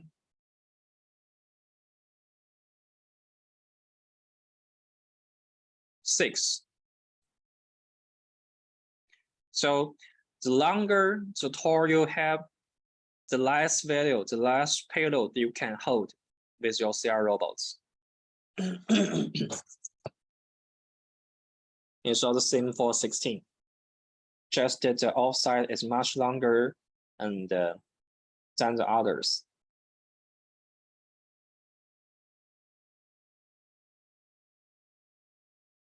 Okay, once we have settled the offset in XYZ directions, we will use those parameters to tap in when enable the robot. We need to enter the offset in each direction here when you enable it, and we will input the value into it, and so the robot will calculate by itself to see how much force it should output.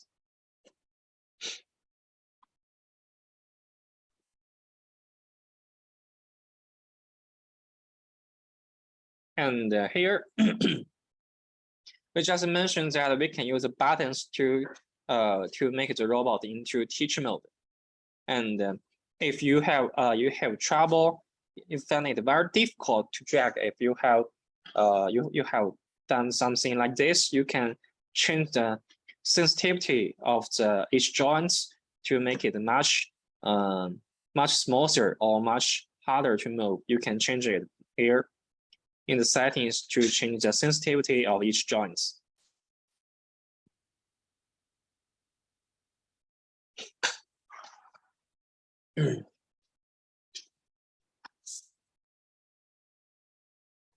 All right. In addition to the conventional installation, CR robots also support left and side installation, and the rotation angle and the installation angle need to be set with different installation methods, and you can choose one here. You can choose the right direction you want to install. Users can get installed in rotation angle and tilt angle through the interface collaboration function.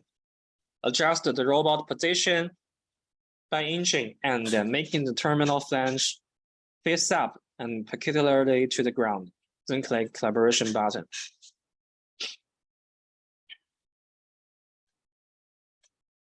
And during the conventional installation of the machine, the rotation angle and the installation angle are both set to 0. Otherwise, there will be error during it. Do not modify it.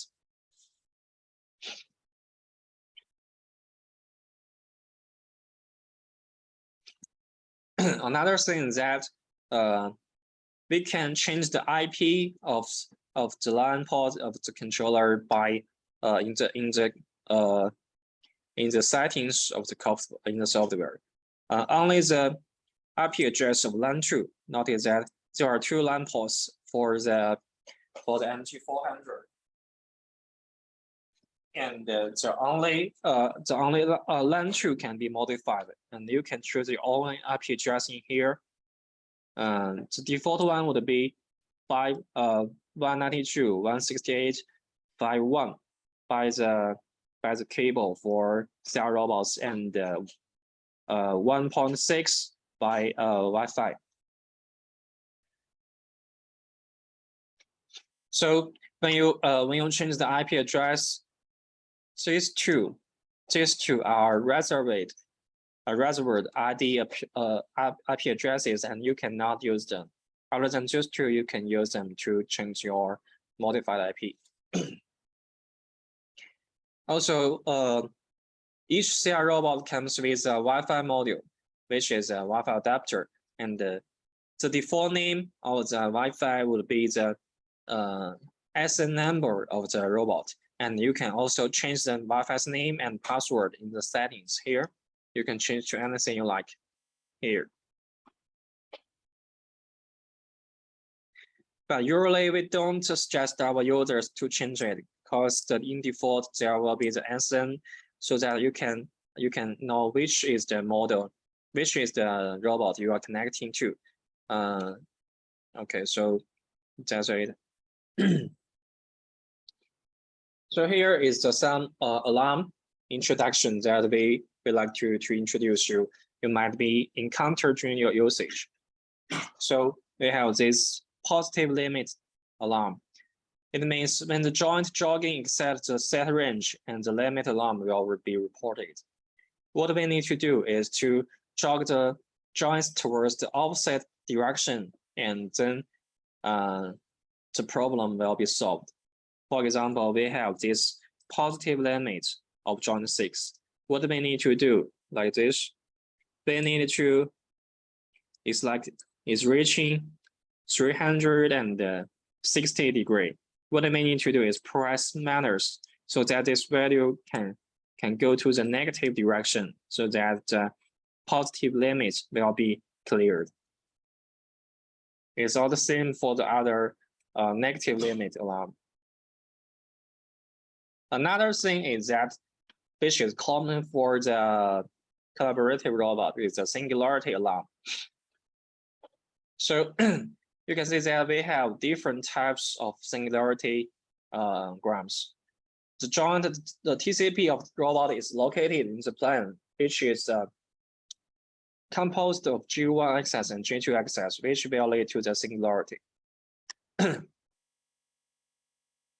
Singular position of elbow joint is when the robot is when the bottom and the forearm of the robot are in a straight line. It will lead to it. And also we have this west joint singularity position. When J4 and J6 axis of the robot are in the parallels, it will result in the singularity. We have some photos for you that you can check for reference. This is the shoulder singularity point. You can see the TCP here. The TCP here is located in the plane performed by the joint 1, joint 2. We have joint 1 here, joint 2 here. Those two joints, those two lines, center of joint 1 and center of joint 2 makes up a plane, and the center TCP is located in this plane. This is a singularity point, which is called shoulder singularity. And second one is elbow singularity, which means the rear arm and the forearm are in the straight line. This is the forearm, this is the rear arm, and now you can see they are in a straight line. This is the elbow singularity. The last one is the rest singularity. You can see that joint 6 and joint 4. So the center line of two joints are alleged they are parallel to each other. This is also the rest singularity. So for these 3 different conditions is what we should avoid. This will cause the singularity alarm, and the robot will behave in an unexpected way. So this is what we should do. What we should do to avoid this. We need to, when the error happens, we need to choose some other points to avoid this posture happen.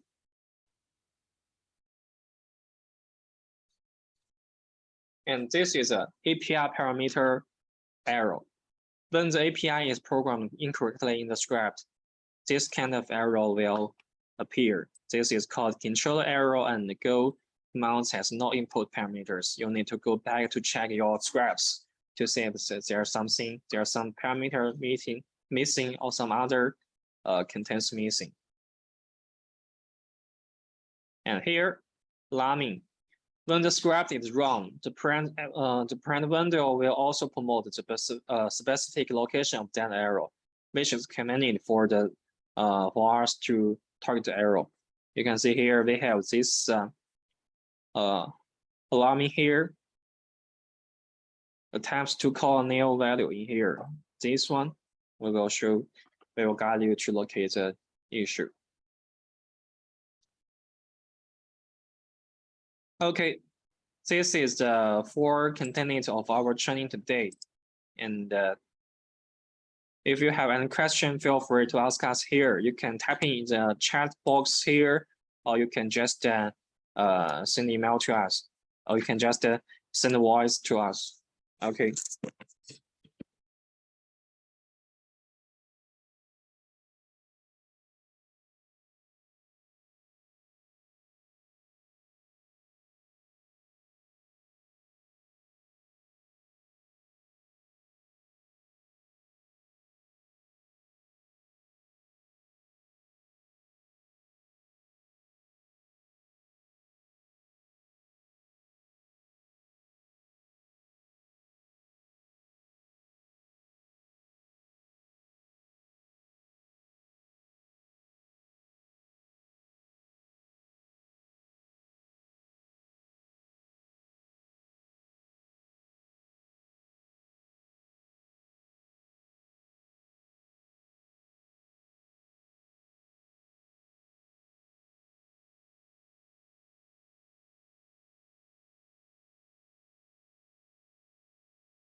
Yeah, this video, the recorded video will be sent to our sales managers, and you can contact them to have this video for our training today.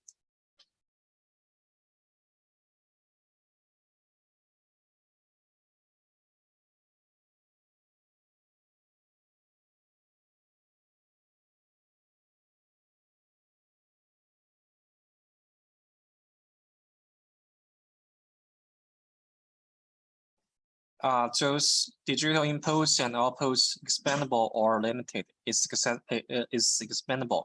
We have those kind of models for you to expand, and you can check with our sales managers.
To ask us if you have any question here.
Do you have software that fully simulates robot controllers, except collision and force sensors, as we have our own simulators which can be connected to this simulated controller? At the moment, we don't have any simulated controller available, but we will add this function in our future version. In our future versions of software, I think. At the moment, we don't have it. Sorry.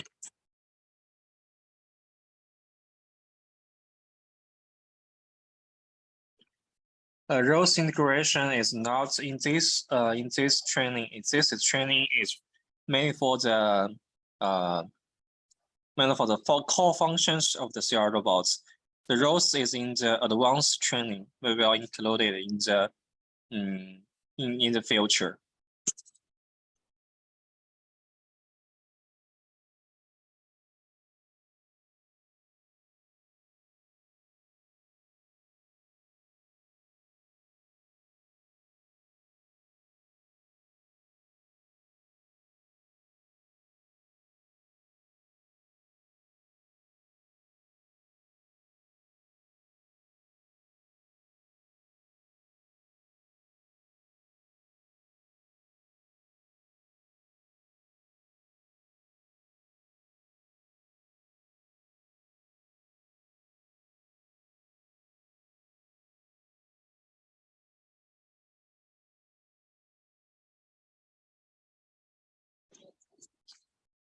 somebody asked if there's any alternative for this software on Linux.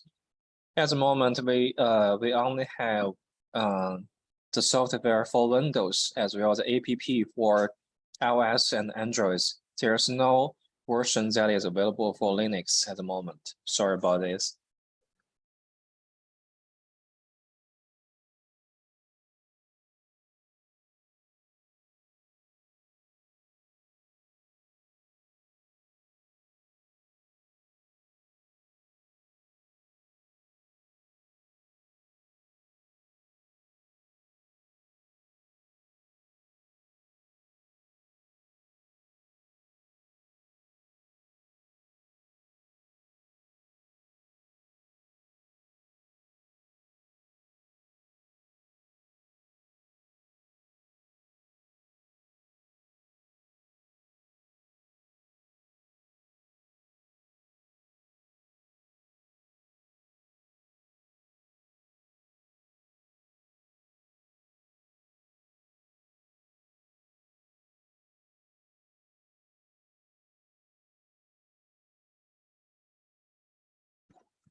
Hi guys, feel free to ask us any question about our products or our company.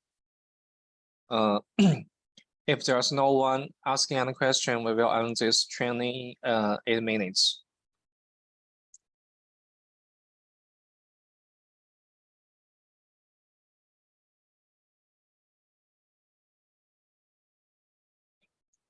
Hi, Ingo Martin. I think I just answer your question here. Those digital inputs and outputs expandable or limited. This is expandable. Yeah, you can choose the expandable modules.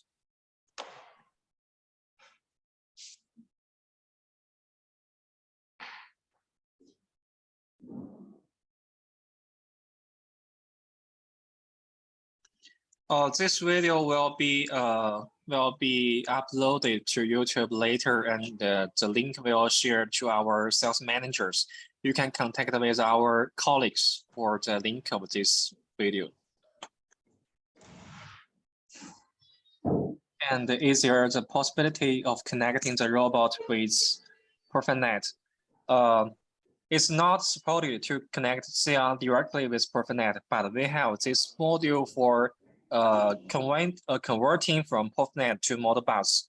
We can use this module to communicate with CR robots via PerfectNet.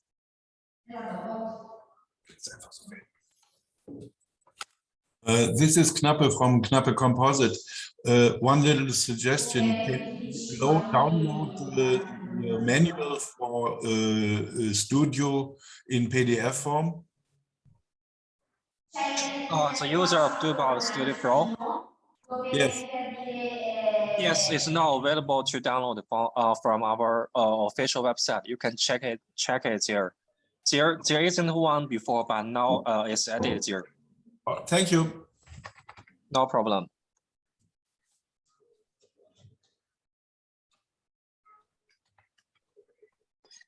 Is the Teach Pendant based on Android CR software? Yes, it is. It's just another tablet with a cable of emergency connect to the robot.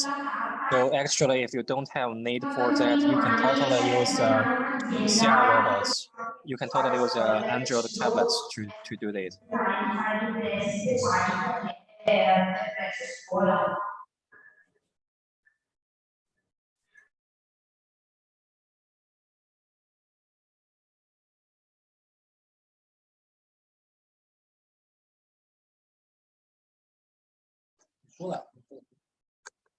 It's not possible to create your own Doobot Plus plugin.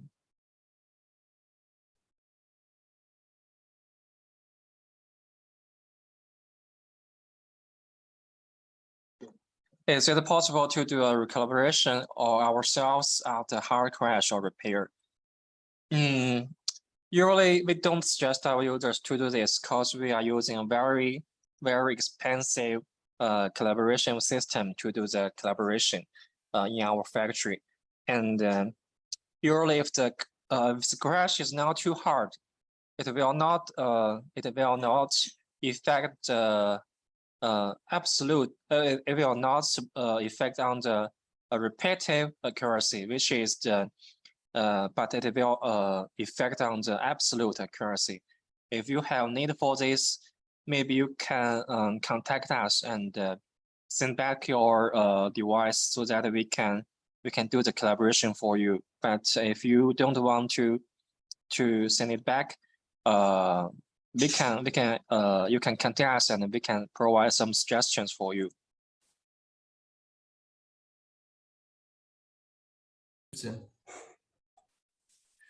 Hello from Knappe.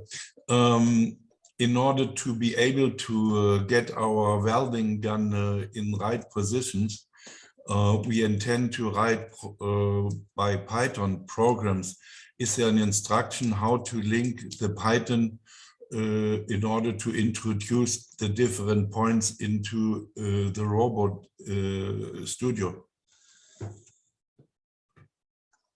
Actually, for this question, you can it's better for us to communicate via emails, and you can contact our sales managers and forward the email to us, and we will help you to answer the question via email. Thank you.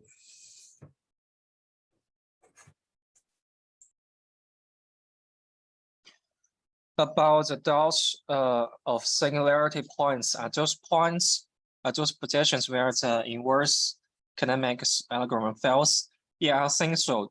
The singularity is a problem that is suitable for most of the collaborative robots. So those are the points, are the postures that we should try to avoid as much as possible. So these algorithms will not have the result for those kind of postures. So yeah.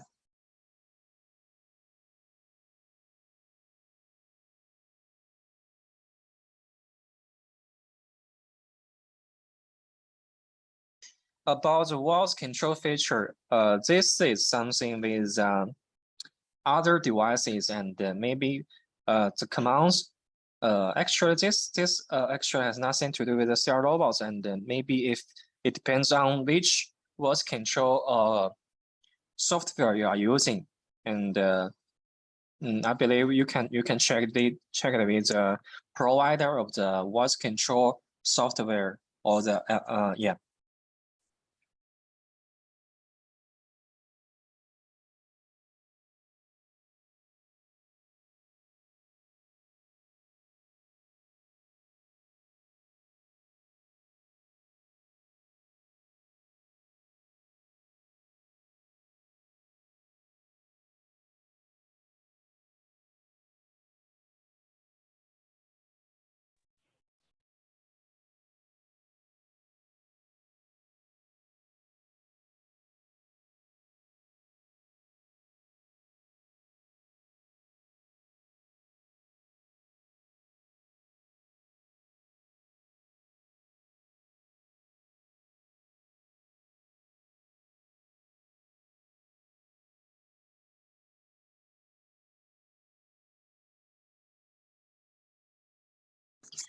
How can you switch of the dot switch if the program is interrupted?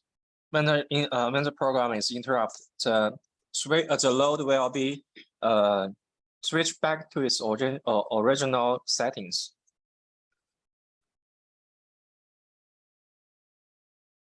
Is Wi-Fi necessary?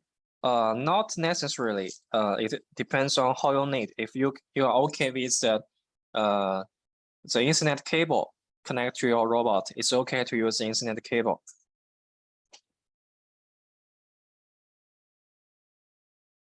But if you are using the smartphone, using the tablets to control your robots, Wi-Fi is necessary.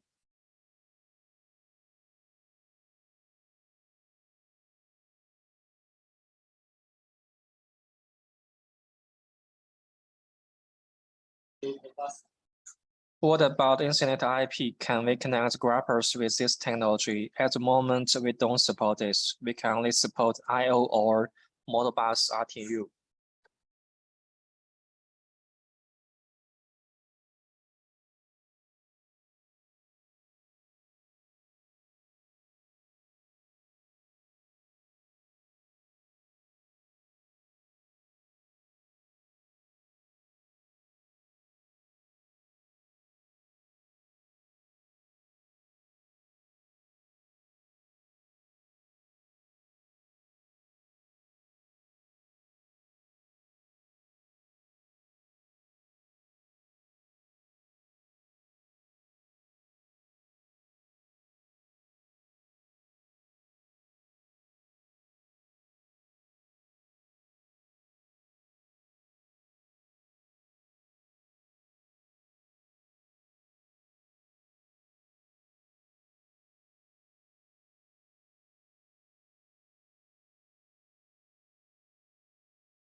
Does Windows app has features that are not supported on ROS or using the Python API?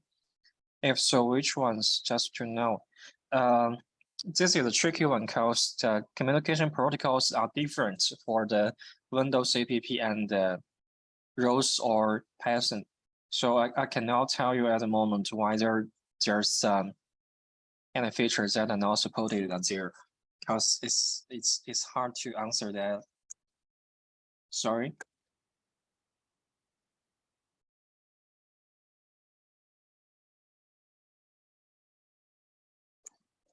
Can you call different scripts from the startup scripts?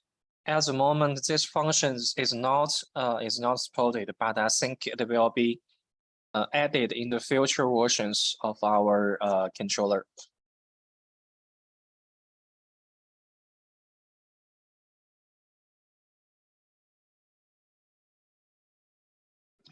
But you can do it in the secondary development with the TCP/IP protocol.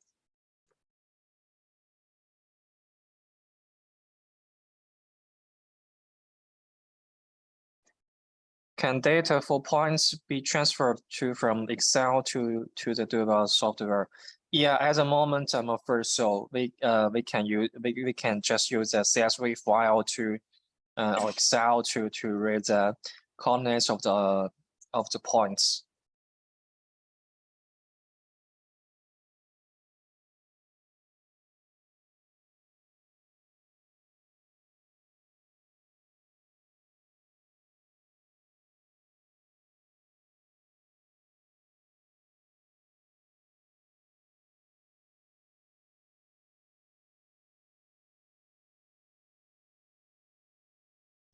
If the force sensor is connected, how can we connect also a grapper? So as the force sensor is connected to the NDIO, we can only use the IO on the end of the controller cabinet to control the controller box. So one to the end of the robot arm, the other one to the controller box.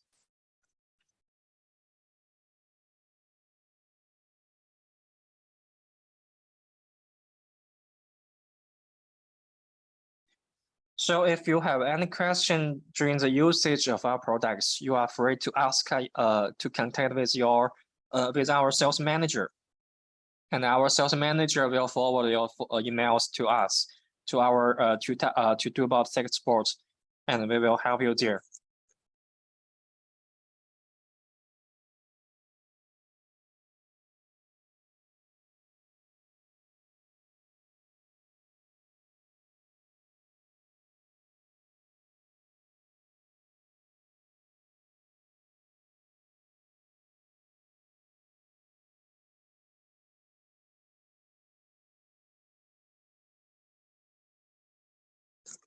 Okay, everyone.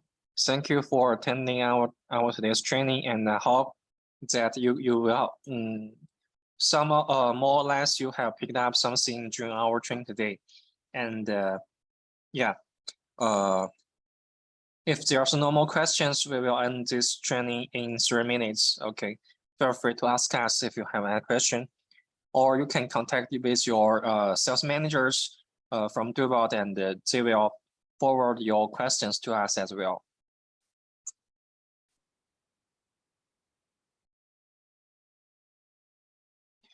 For the training today, you can communicate with our sales managers, and they will share the link we uploaded later.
All right, guys, as there are no more questions for the moment, I think let's call it a day. And thank you everyone for attending to the training.